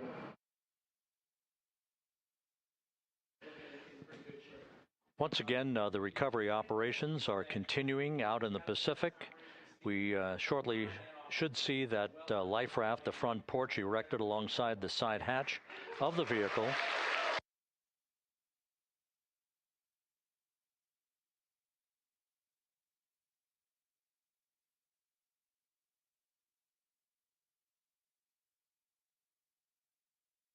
A number of flight controllers have come into the flight control room to receive congratulations from Entry Flight Director Rick Henfling. But we're going to stick with our operations out in the Pacific as we await the extraction of the 4 crew members who are reported to be in excellent condition.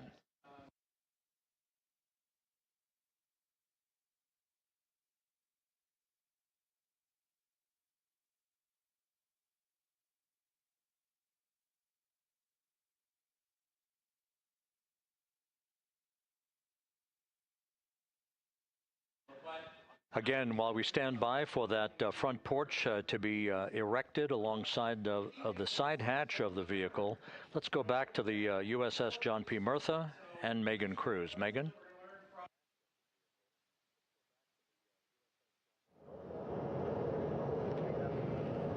Hey, Rob.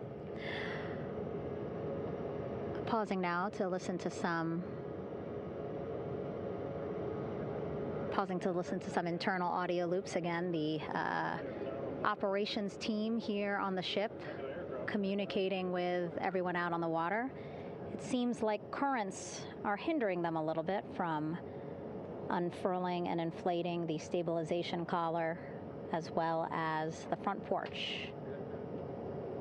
But again, the requirement to get the crew out within 2 hours of splashdown, plenty of time. So no concerns just yet. But as calm as the water looks, yeah, it looks like it's hindering the teams just a tad.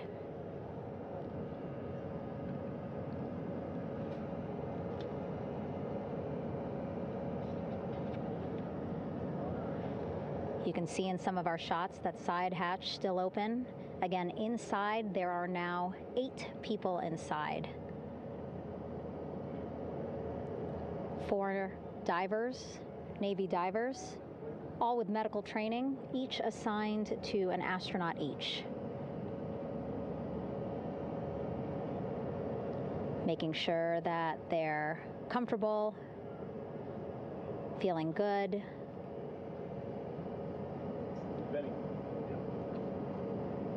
As you've heard us say in the broadcast, you know, they expect a little bit of discomfort. Again, these astronauts just traveled back to Earth at 25,000 miles an hour, a nearly 695,000-mile journey around the moon. If you think you get carsick.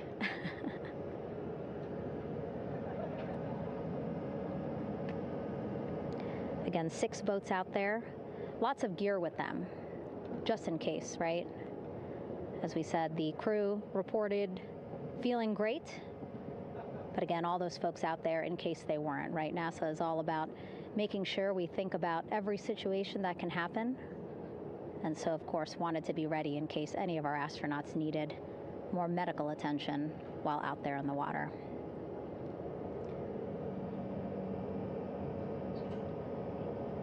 You see now teams, again, trying to set up the stabilization collar and front porch for the crew to get out of Orion. They need both, right? The stabilization collar will keep Orion from swaying as you see it is doing now.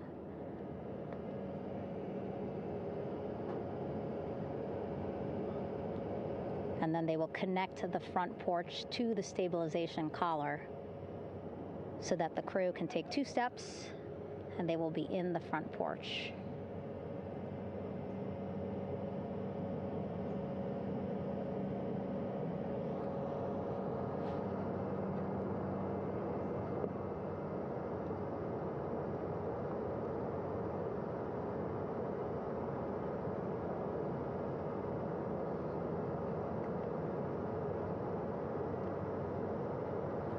Not a lot of chatter on the mission audio loops. That's a good thing. Again, things proceeding pretty nominally, even if they're fighting some currents out there on the Pacific Ocean.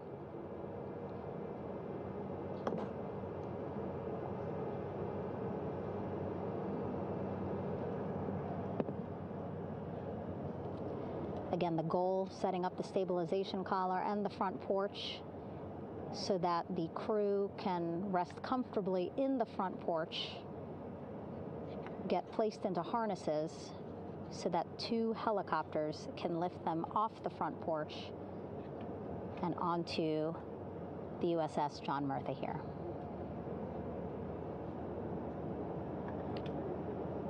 The helicopters are going to take turns picking up an astronaut.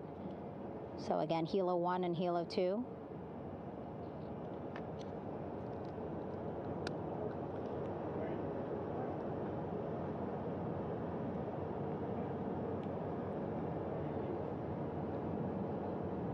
Okay, and the recovery team here on the ship just got a report from the undersea medical officer who is inside the capsule with the crew. He is reporting all 4 members are green. All of our 4 astronauts, Reed, Victor, Christina, Jeremy, green, meaning they are feeling great, not the complexion of their skin. They are feeling great, happy to be home, and ready to be extracted as soon as possible.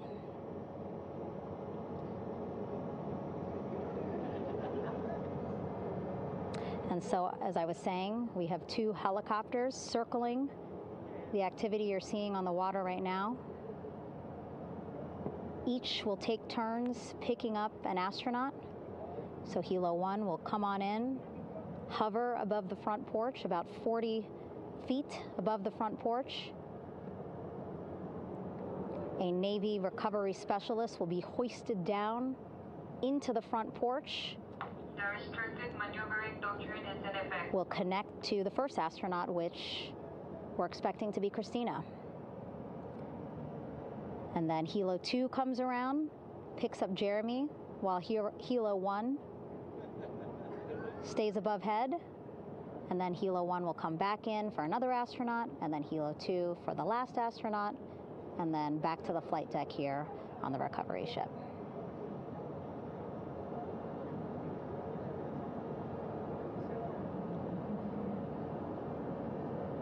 I was talking to Assistant Artemis Recovery Director Paul Sierpinski. He said helos are a much quicker, safer way to get on board. They did actually consider boats, but then if you think about it, longer time, the crew would have to move through more of the ship. This way the helos will give a more direct, quicker route to the medical bay for our 4 astronauts.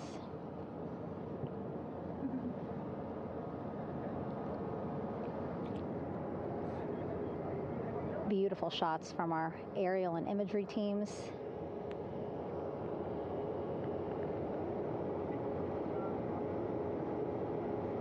Clouds have dissipated for a clear view from the bow of the recovery ship here.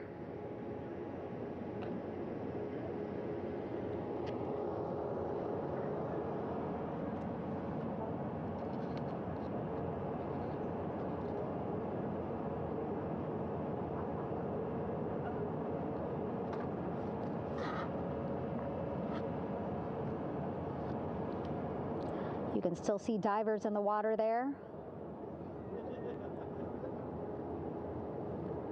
Encircling Orion, that is that stabilization collar we've been telling you about. As you saw in that interview just a few minutes ago, they have to first connect it to Orion, and then once it's secured onto Orion, they can inflate it, and then they'll further secure it with other harnesses and lines.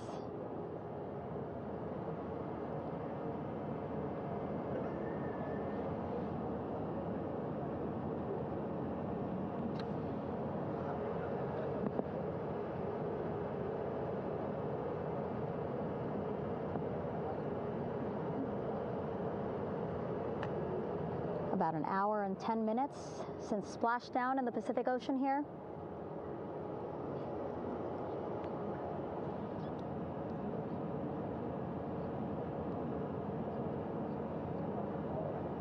Reed, Victor, Christina, and Jeremy back home after a history-making mission to the moon and back.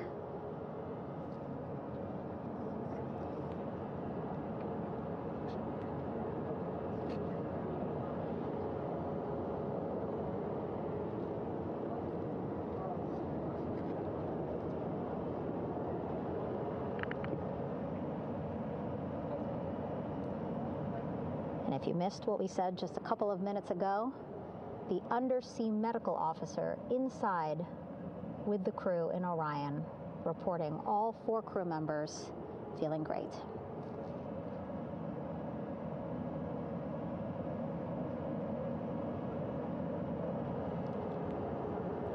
Progress being made there on the stabilization collar. It looks like they are beginning to inflate it.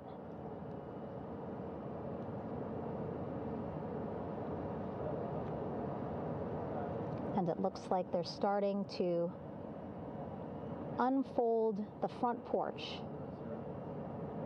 in order to get that into the water here shortly and inflate that as well.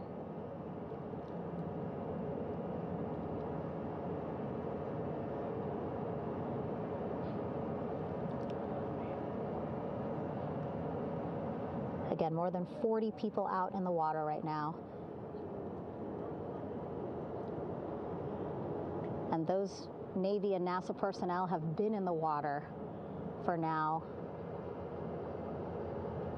about 4 hours.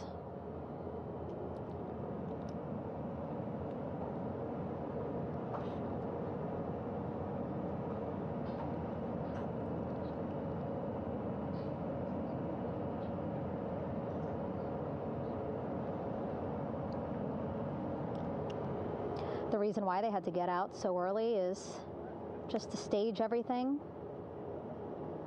And actually here on the ship, when there are flight operations happening, you can't have anything else, right? Just because the flight deck can be a dangerous place, so they just want to focus on planes coming and going from the ship, so that's why they wanted to get the boats in the water to make sure that they have all the time they needed for the flight ops. And then the same crew here out in the water, they will stay out in the water for a number of hours after we recover the crew and get them back on the ship, because then they have to recover Orion.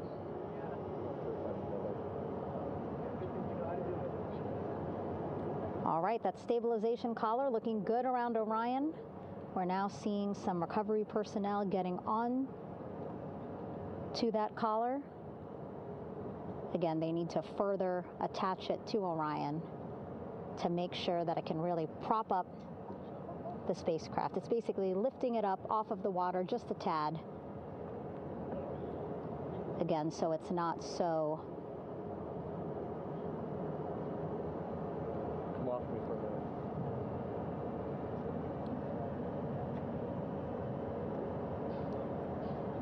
so it doesn't sway so much in the water there.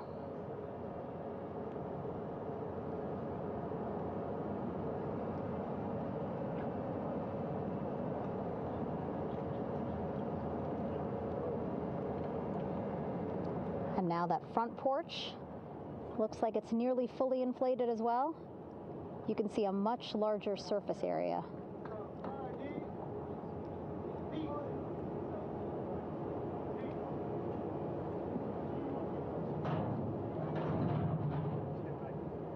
And so once the crew get out of Orion, they can stretch their legs a little bit on this front porch, get some fresh air.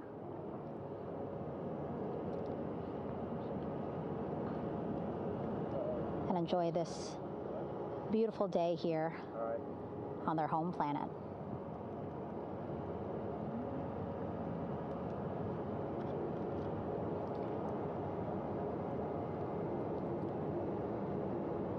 It appears teams now are about to connect the front porch to the stabilization collar.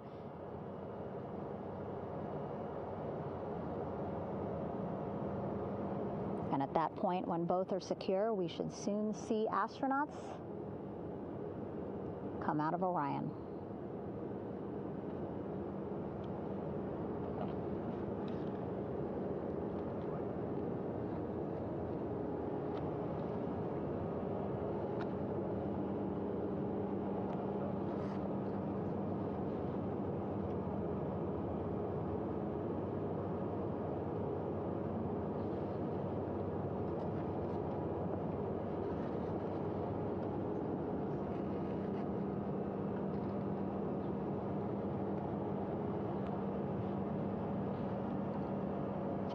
All these views you see also being fed to the Landing Force Operations Center here on the ship.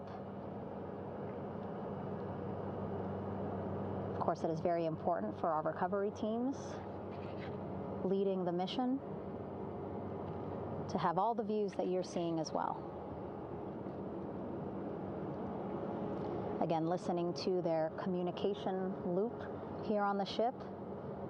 Very quiet, which is a good thing. It means things are going pretty nominally, meaning as expected.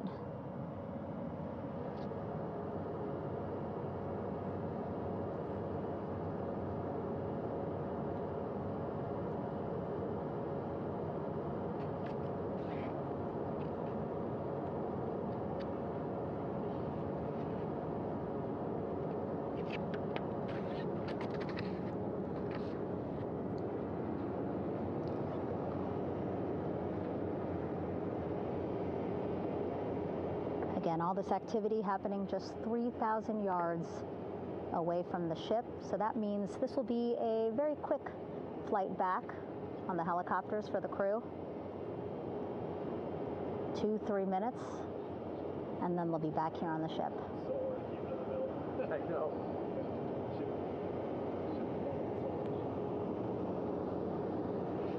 Okay, saw a thumbs up from one of the personnel on the front porch. It looks like they are now getting ready to deploy what they call the Air Rescue Vest, ARV. And so this is the harness that each crew member will get into in order to be hoisted into the helicopters. Again, those helicopters hovering just about 40 feet above the front porch when they're ready to pick up each crew member.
This is Mission Control Houston.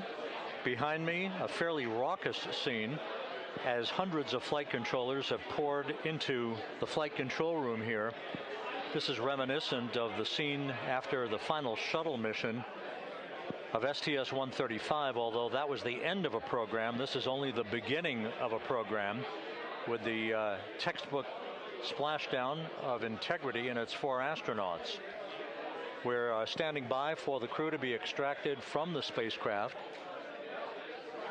Entry Flight Director Rick Henfling invited all of these flight controllers who have contributed to this mission to enter the flight control room, to have an opportunity to receive well wishes and to share the mutual glow that exists in the wake of a textbook mission for Integrity. On the front screen here in Mission Control, a sign that says "Welcome Home, Integrity," taking humanity back to the moon, going further, and returning safely to Earth.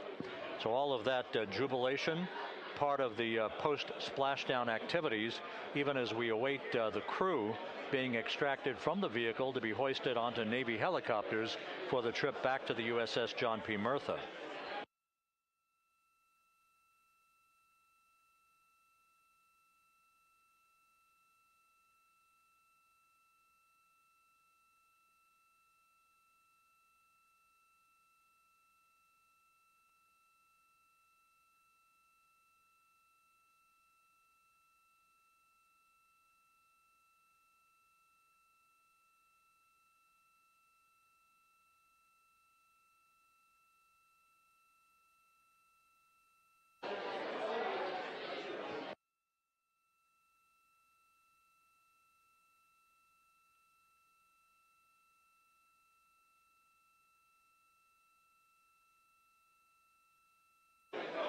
Once again here in Mission Control, this view of the Artemis flight control room, known as the White Flight Control Room. This is the old shuttle flight control room, and now is the home of Artemis missions to the moon and beyond.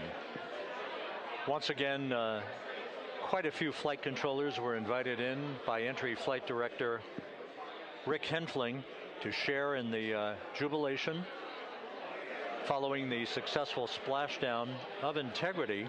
That splashdown occurring an hour and 22 minutes ago, as we stand by for the completion of the extraction of the crew, and ultimately they're hoisting onto Navy helicopters for a short flight back to the USS John P. Murtha. Splashdown occurred at 7:07 and 27 seconds p.m. Central Time. I had an opportunity to talk to the head of flight dynamics, Jeff Birch, a moment or two ago. He said the trajectory of Integrity coming through the Earth's atmosphere was so precise, they've never seen anything line up on a ground track like today's entry by Integrity for its splashdown southwest of San Diego.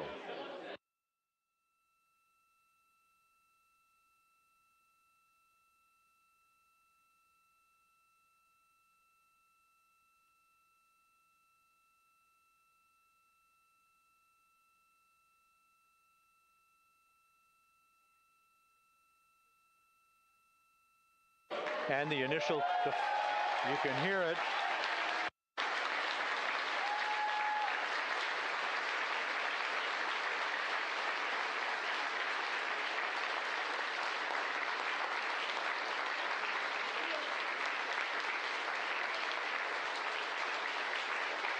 Jubilation here in the flight control room. The first crew member is out of Integrity.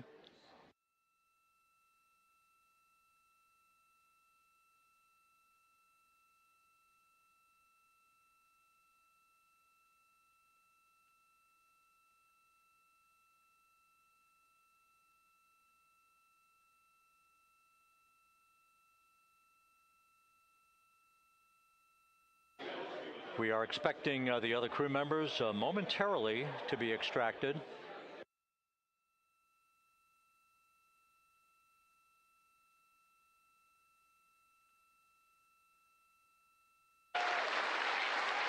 We now have 2 crew members out.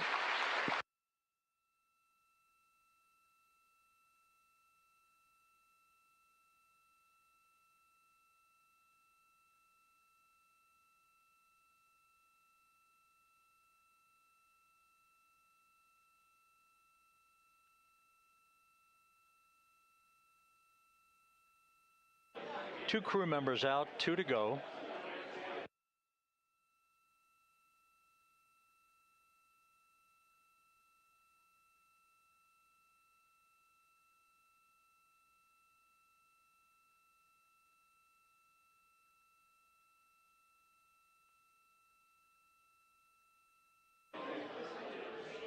We're about 1 hour from sunset out in the Pacific. Everything continues to go well. Integrity's systems function perfectly during its entry back to Earth. And Reed Wiseman, the commander who will be last out of the vehicle, reported that all the crew members were feeling very well.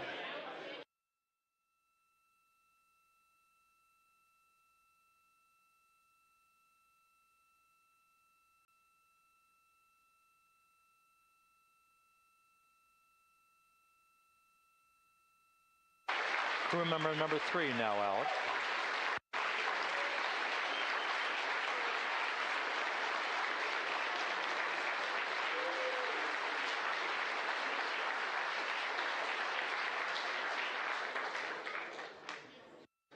And now standing by for the commander, Reed Wiseman, who will be last out of his ship.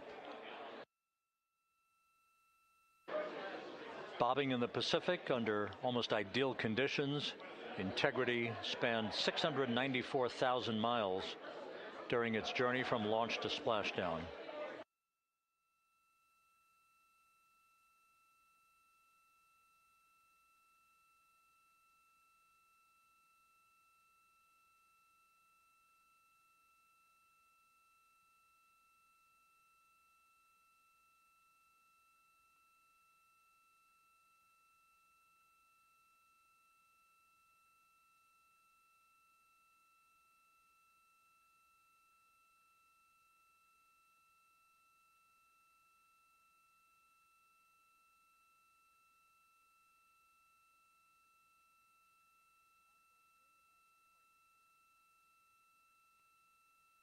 And we now have Reed Wiseman out of the vehicle, all 4 crew members now out of Integrity.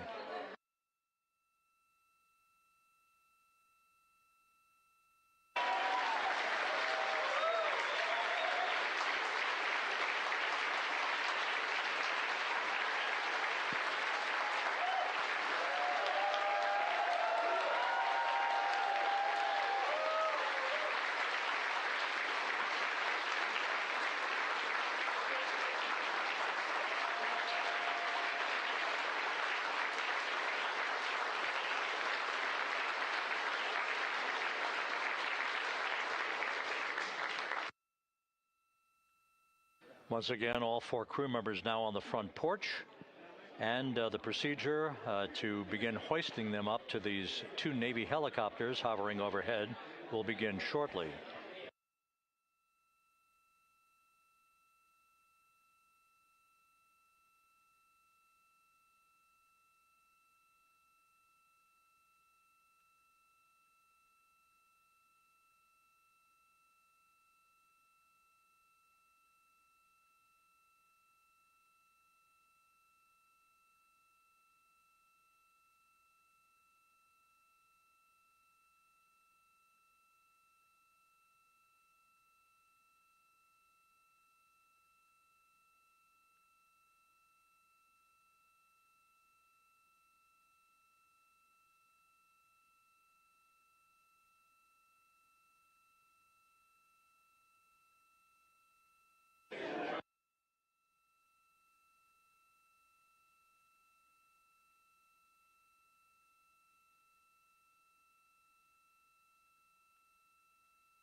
This is Mission Control Houston.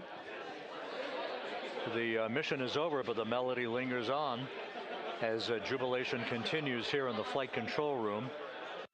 We should be expecting NASA's Associate Administrator, Amit Kshatriya, to be joining us shortly for a short interview while the recovery operations continue out in the Pacific. So we'll stand by for that. And then we'll turn it back over to Megan Cruz aboard the USS John P. Murtha.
This is Mission Control Houston here in the Artemis flight control room.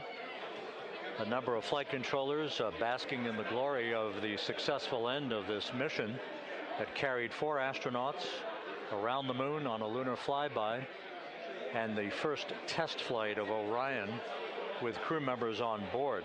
Splashdown occurring an hour and 32 minutes ago after a flawless descent back into the Earth's atmosphere for the vehicle. Its 4 crew members in good shape, simply enjoying their time right now on the front porch, as it were, the inflatable raft alongside of their Integrity spacecraft. We're expecting Amit Kshatriya, the NASA Associate Administrator, to join us here momentarily for a brief interview before we turn it back over to Megan Cruz aboard the USS John P. Murtha, the recovery ship.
This is Mission Control Houston.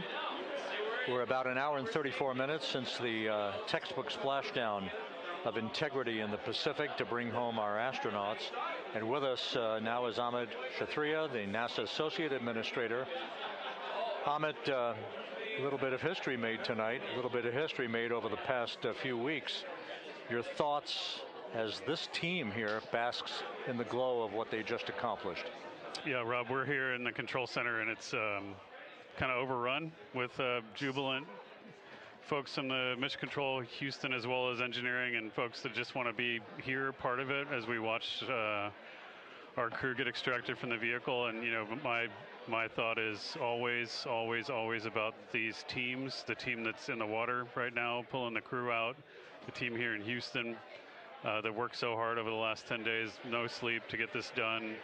You know, we still have some work to do to get the crew to the med bay here on the ship. They all look great coming out, so hopefully that won't be too long. You know, I think we saw the administrator on the boat too, giving his thanks to the Navy team on the Mirtha, which they're just an incredible group of sailors. I was able to visit with them a couple weeks ago. And then if you pull it all the way back to the workers and the folks that joined the rocket at Michoud, that made the heat shield tiles that held together tonight, that stacked the vehicle in Florida, that integrated the vehicle in Denver, that fired the engines in Stennis, that fired the boosters in Promontory. I mean, this is the entire team, you know, coming together and being tested by the environment that this machine went through, and they did it right. The work was good. They did it right.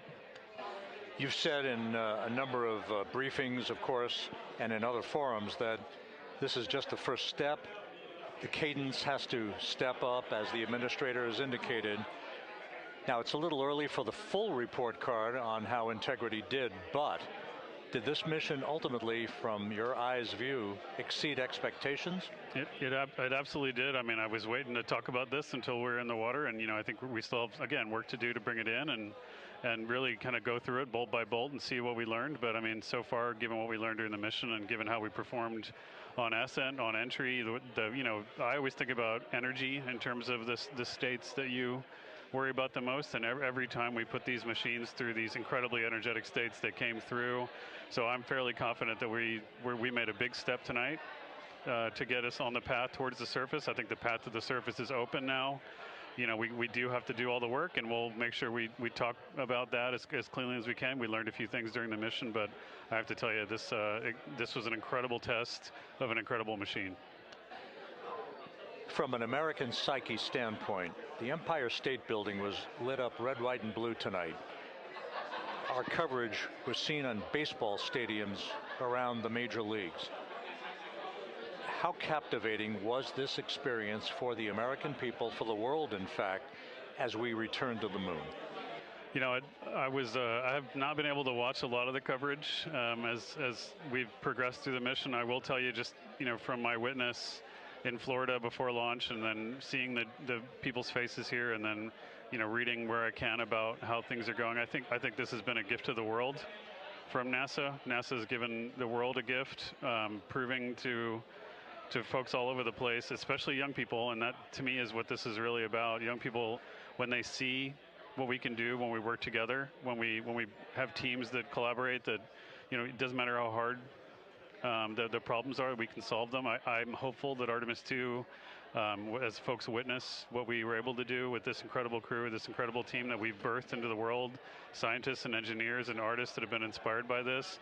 And even if they don't come work in the program, which separately they should come work in the program, because Lord knows we need the help, but even if they don't want to come work in the program, hopefully they grow up to recognize they can do amazing things when they work together and contribute to society and be good citizens and really change the way, you know, the challenges that are coming in the world are overcomable if we work together like this.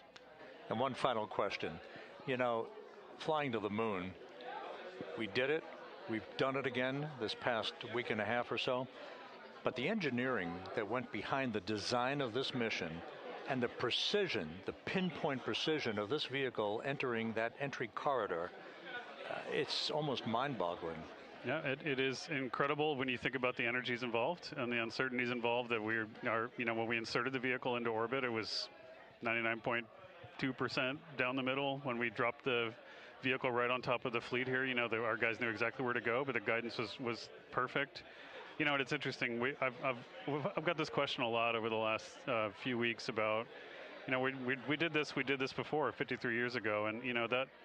I think, I mean, it is a reasonable thing to contemplate, like what's gone on since then. And what I'd tell you is, you know, when we did Apollo, which again, the more we learn about what they did, the more magical it seems what they were able to accomplish given the technology and the learnings that they had. But when we did Apollo, the architects of Apollo, you know, Gilbert, Seaman, von Braun, Mueller, what they really wanted to do, you know, as they were contemplating what it meant to expand our range of action to the lunar surface, what they wanted to do was learn how to live and work in space for a long time.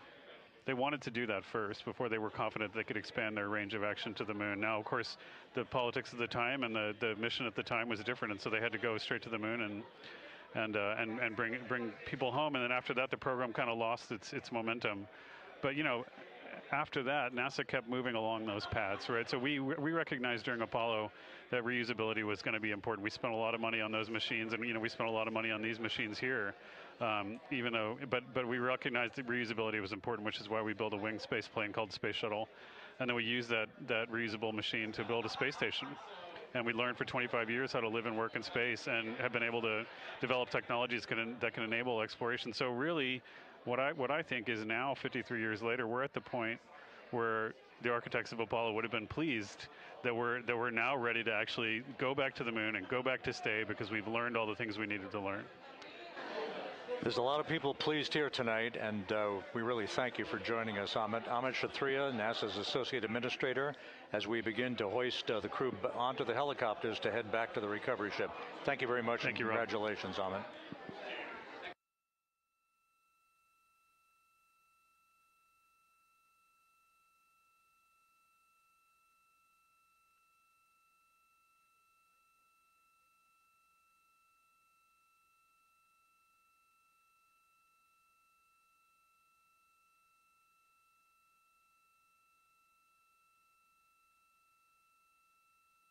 This is Mission Control Houston, with the crew members now beginning to be hoisted aboard the Navy helicopters. Let's go to Megan Cruz aboard the USS John P. Murtha, who will take it from here.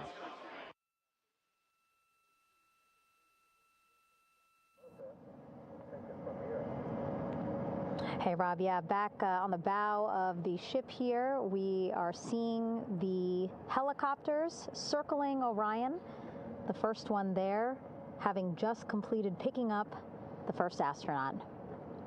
Helo 2 now, hovering just 40 feet above the front porch, lowering a recovery specialist out of the helicopter. That person will touch down in the front porch just there.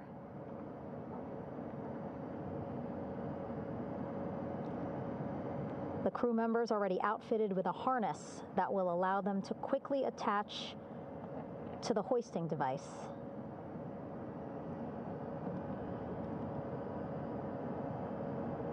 Look at the power of those blades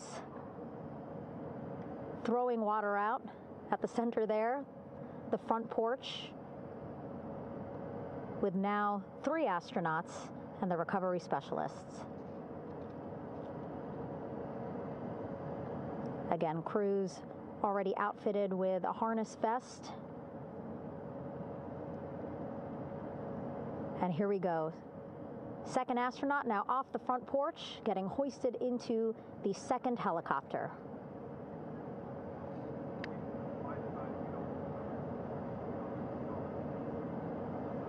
That helicopter will now hover just a distance away to give room for the first helicopter to come back and pick up the third astronaut.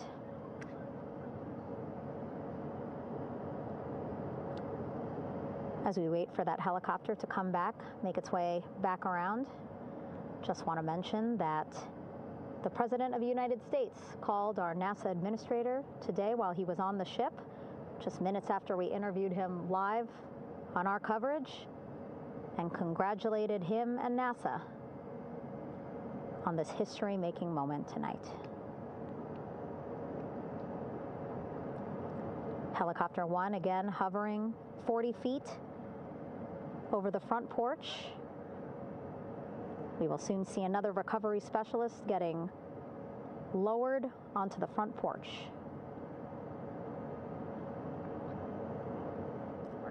Wow, imagine sitting on that front porch, the wind, the water.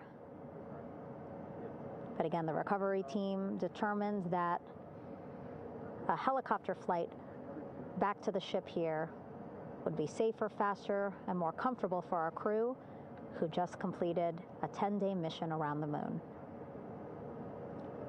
Third astronaut in the air, getting hoisted quickly back into the first helicopter now.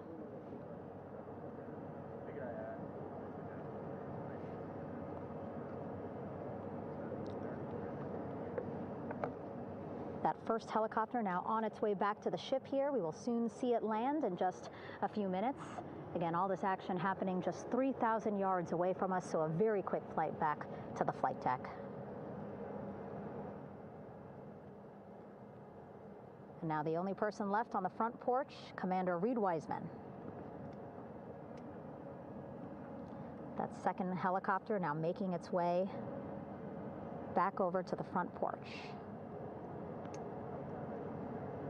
Here it comes.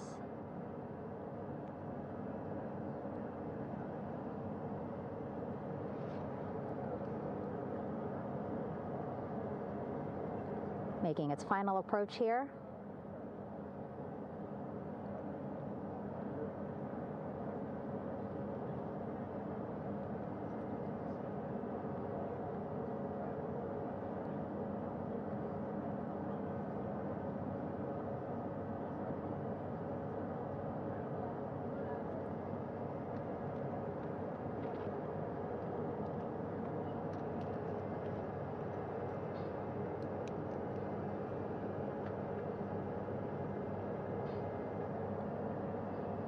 The last astronaut, Commander Reed Wiseman,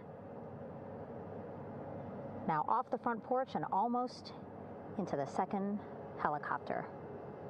Both now on their way back to the ship where we are, the USS John P. Murtha, just west of San Diego in the Pacific Ocean.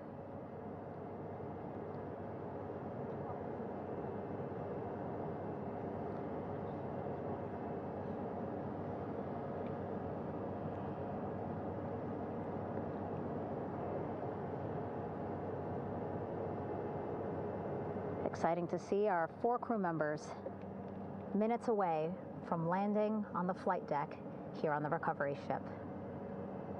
550 people on this ship, excited, ready, anxious, looking forward to welcoming this crew aboard.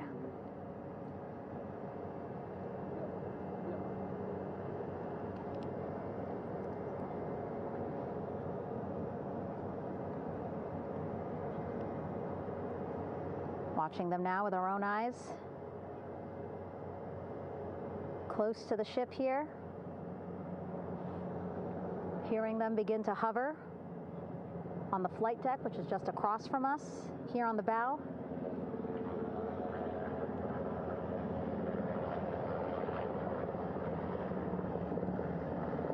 The first helicopter coming in.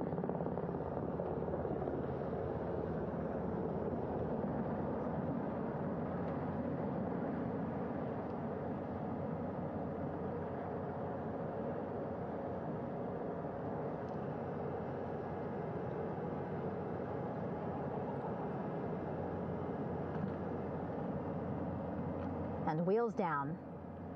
Wheels down of the first helicopter carrying 2 of our Artemis II crew. Pilot Victor Glover and mission specialist Christina Cook.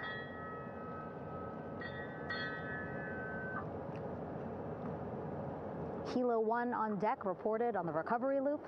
Again, the mission audio loops that the recovery team are using here to communicate with one another. And an announcement just made on the ship, integrity incoming. 2 more helicopters on their way to the flight deck, one carrying the crew, the other, one of our imagery helicopters. Again, kudos to our imagery and aerial teams for giving us these beautiful views of history in the making. Set amid a gorgeous, soon-to-be sunset here in the Pacific Ocean.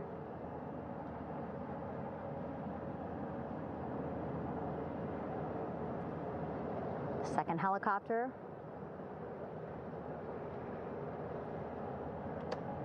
making its approach of the flight deck.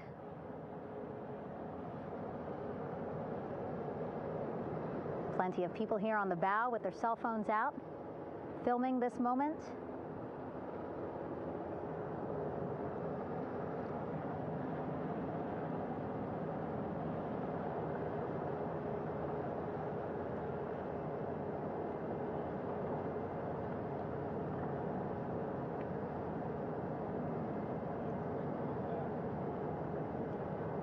Some impressive flying here by the Navy,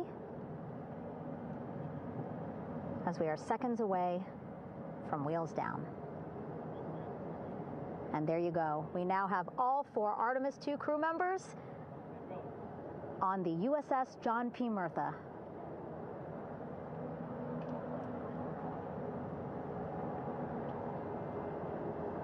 I'm sure they're happy to be out of the water and on this recovery ship with, again, 550 people on board, ready to welcome them home. But first, as we've been saying throughout the broadcast, just making sure the crew feel good.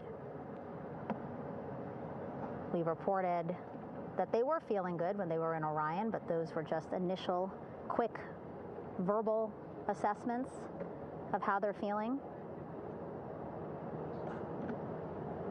Their destination tonight, the medical bay here on the ship,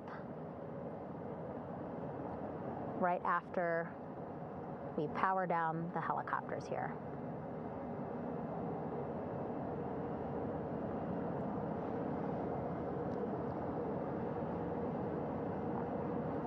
The team on the flight deck working quickly but methodically.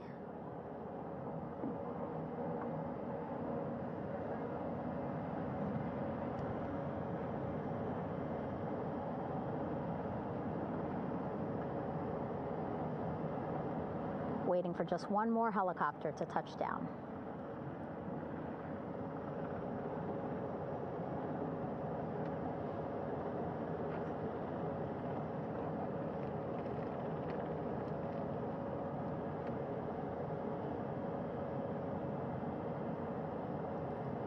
Very limited personnel here on the flight deck. Restricted maneuver doctrine is in effect. As that third helicopter touches down.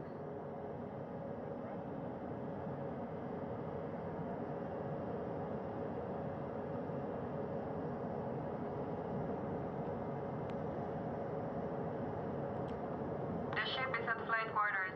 Stand clear of weather decks, aft of frame 095, or no cover stop sign, thrown articles over the side, hold all trash and garbage on station. Flight quarters. While just a few folks on the flight deck itself, there are plenty more on some upper decks. I see in some of our views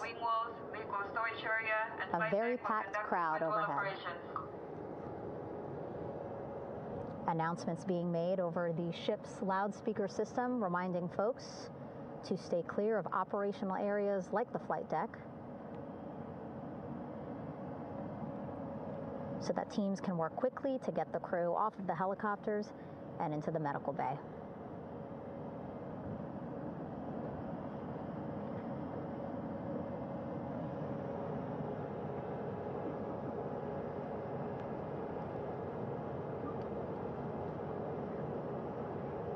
Splashdown today, 5:06 p.m. Pacific time. We are within 2 hours of that splashdown time, and already we have all 4 crew members on the flight deck of the USS John P. Murtha.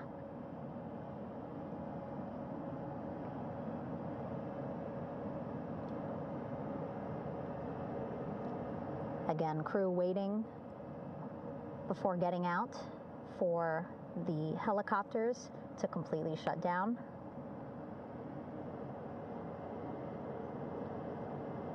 Safety, of course, very important to NASA and the U.S. military.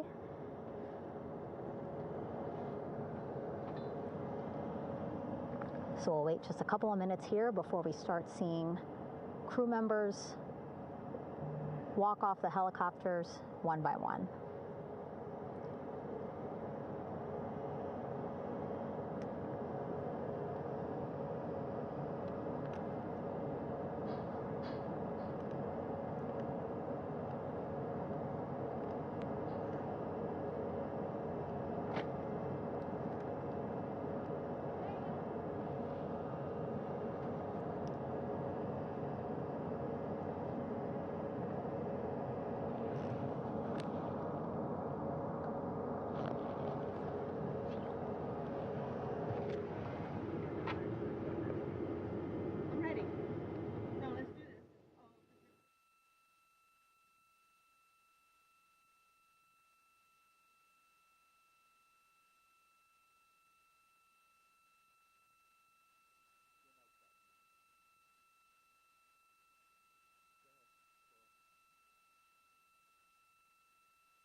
All right, and now here we see pilot Victor Glover and mission specialist Christina Cook sitting on the edge of one of the helicopters, looking in great spirits. That familiar smile and laugh from Victor, I can see it from here. Christina, I'm sure, feeling the same way, just blocked a little bit by our camera here, but we'll see her here shortly. A photographer taking their pictures. Victor saluting folks on the flight deck. They look like they're in great spirits. Happy to be home, I'm sure.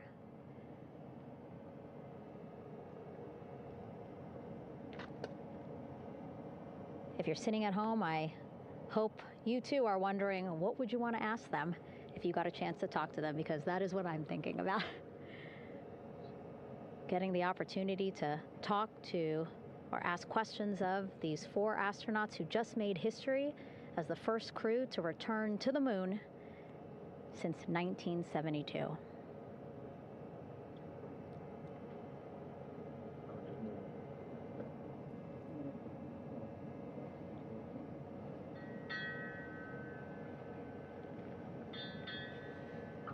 Oh, there we see Christina there, also smiling. Finally peering out, waving at the cameras. Hello to you too, Christina, yes. Welcome back. Welcome, welcome home. A loudspeaker announcement on the ship saying, "Welcome home, Integrity."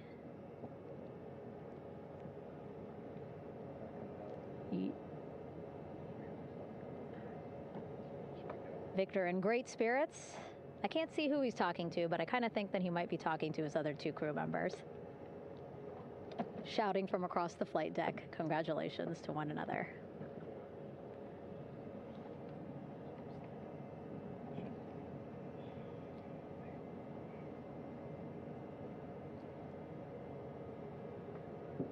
And so now we see some Navy personnel walking up to the helicopter. This is again the first helicopter carrying pilot Victor Glover and mission specialist Christina Cook. Both have taken off their helmets now.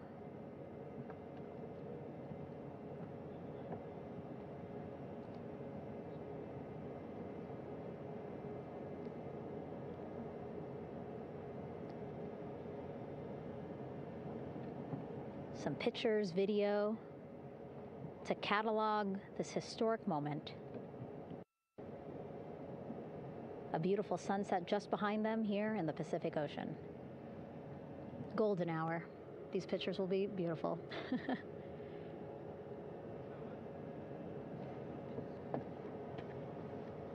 Now we see NASA Administrator Jared Isaacman. He is on the flight deck, as well as Flight Surgeon Rick Schuring walking over to Victor and Christina first. We saw the administrator walk over to the other helicopter, which is carrying Commander Reed Weissman and Mission Specialist Jeremy Hansen. We heard from Rick earlier in the broadcast. Again, he said he's going to be out there on the flight deck to do another initial assessment of the crew, ask them how they're feeling, anything bothering them. But again, from what I'm seeing, they look like they're in great spirits and feeling pretty good for folks who just traveled 695,000 miles from Florida to the moon and now here to the Pacific Ocean.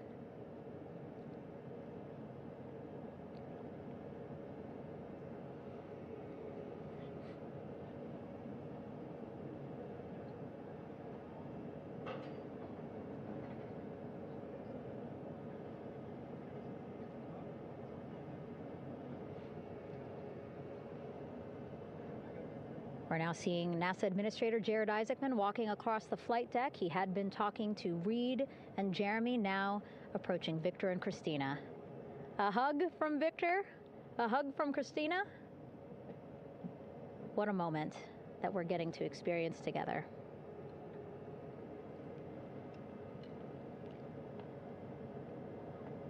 I'm sure congratulatory words. You know, we got to speak to the administrator live on this broadcast as well, and he said the kid in him right now, giddy, absolutely giddy at what we were able to accomplish today. Returning them home safely and in good spirits after a 10-day mission around the moon. And here we go. We're seeing Jeremy walking, waving across the flight deck, now on his way to the medical bay.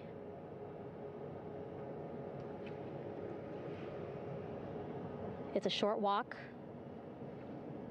less than a minute. Again, that's why the recovery team decided to use helicopters to get them on the flight deck for that short walk to medical bay. And now on the flight deck, we see the chief of the astronaut office, Scott Tingle. Rick Schuring switching places. He's going over to the other helicopter. Big hugs from Victor, Christina to Scott. Again, a gorgeous sunset setting the stage for this recovery tonight.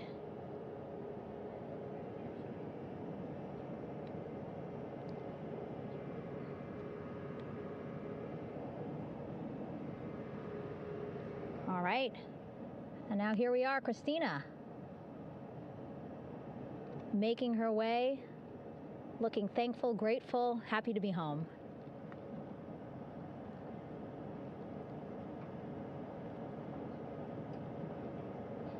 You can see she's looking up. Again, lots of people, just a few levels up off the flight deck, welcoming her home.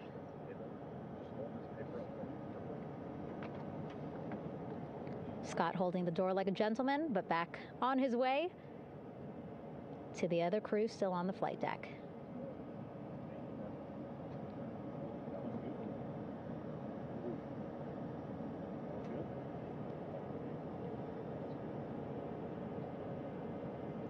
So still on the flight deck, Victor Glover and Reed Weissman. It looks like Victor will be the next one headed to medical bay. More hugs, more hugs. He's a hugger.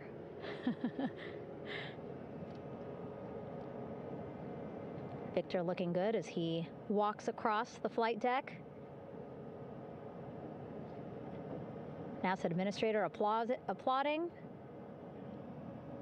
Victor applauding for all the folks on the ship with him who played a role in their safe return today.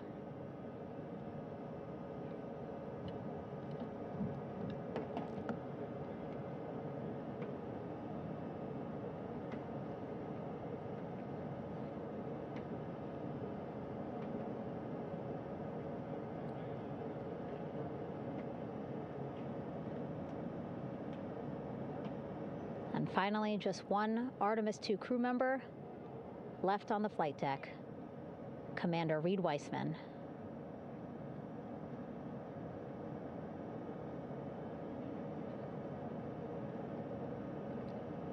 Applause from the group there on the flight deck, I'm sure, as well as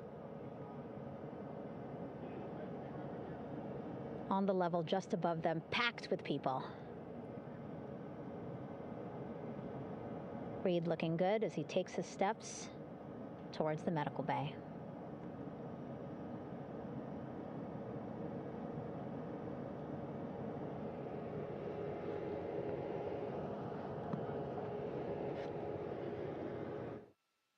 See our 4 Artemis II crew members back on the ship.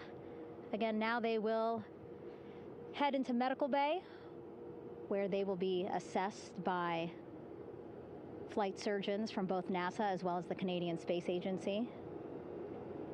A more in-depth assessment.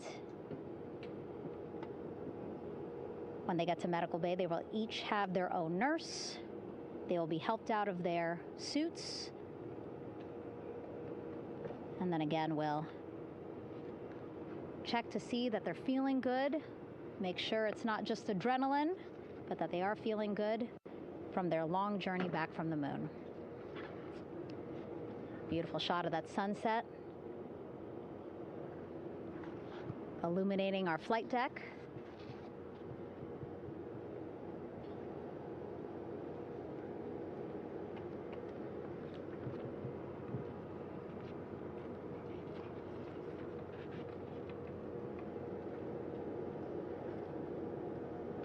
All right, and now with our astronauts safely on board, I want to welcome on Artemis Recovery Director Lily Villarreal.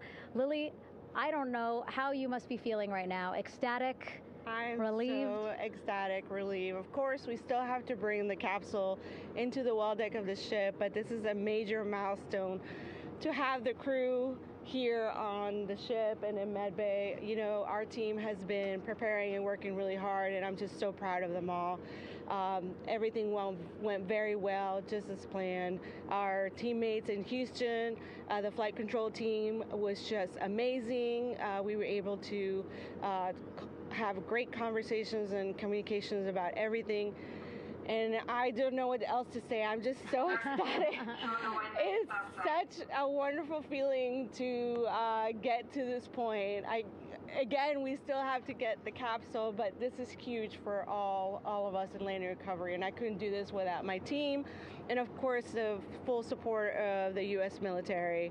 There's going to be lots of, high fives when we get the capsule back in, and I'm so happy that the crew's doing well, Orion's doing well, and thank you for everybody watching. Yeah, it was great to watch the crew come back to the ship with you. How were you feeling when you were seeing them looking so happy to be home and feeling really good? The funny thing is that we had video of them from inside the Orion vehicle. They were like that from the beginning. When we opened the hatch, they were already out of their seats, having a good time, waiting for us to open the hatch. And they opened the hatch, and of course we did the first medical assessment. Everybody was doing very well, and they were just having such a great time with the medical team that was inside the capsule.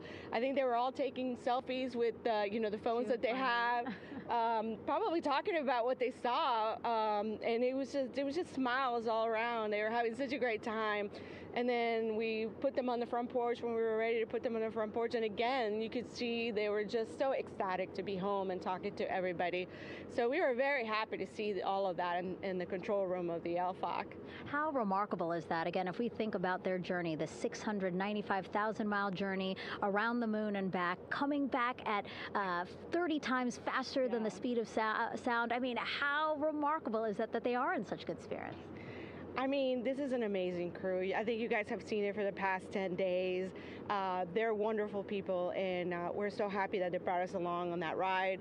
And I can't wait to see all the additional videos and pictures that they have that, we'll get a hold of now that they're back on the ground. And I can't wait to hear how, a little more than what we saw on the press briefings from the crew about what they saw it's just fantastic. You know, some of my favorite people during this 10 days was the science team and how excited they were.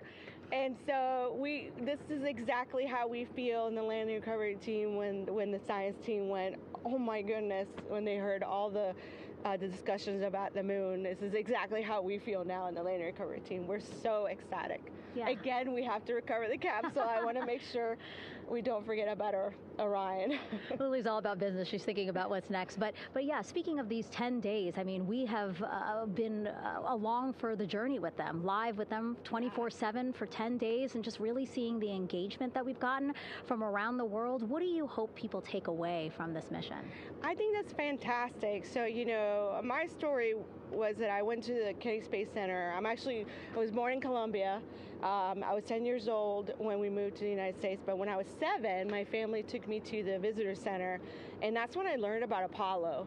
And we went to the moon, and I learned about astronauts, and that story was what really fueled me to want to do STEM and want to be an astronaut.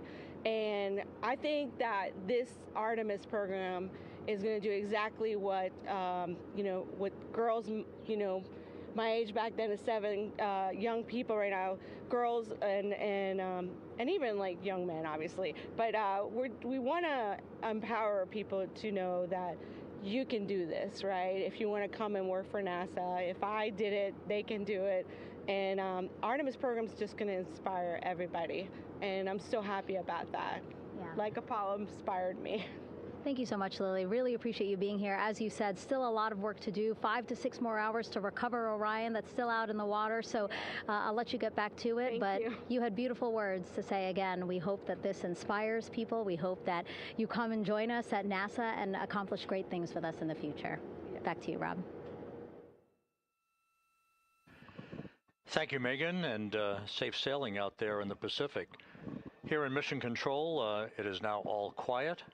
The team of flight controllers and all their support personnel have left the room to enjoy the aftermath of a textbook touchdown by Integrity that splashed down in the Pacific right on target to complete this historic flyby of the moon, the Artemis II mission.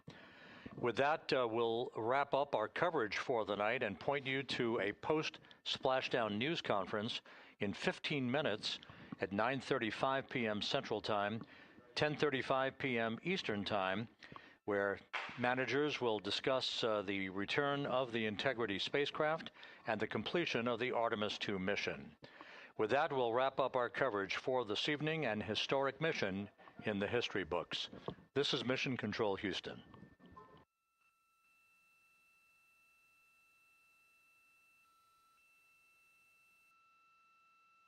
Main chute deploy. And we have 3 good main chutes. Houston Integrity, splashdown, sending post-landing command now. Splashdown confirmed. Copy splashdown, waiting on VLDR. Splashdown confirmed at 7:07 p.m. Central Time, 5:07 p.m. Pacific Time.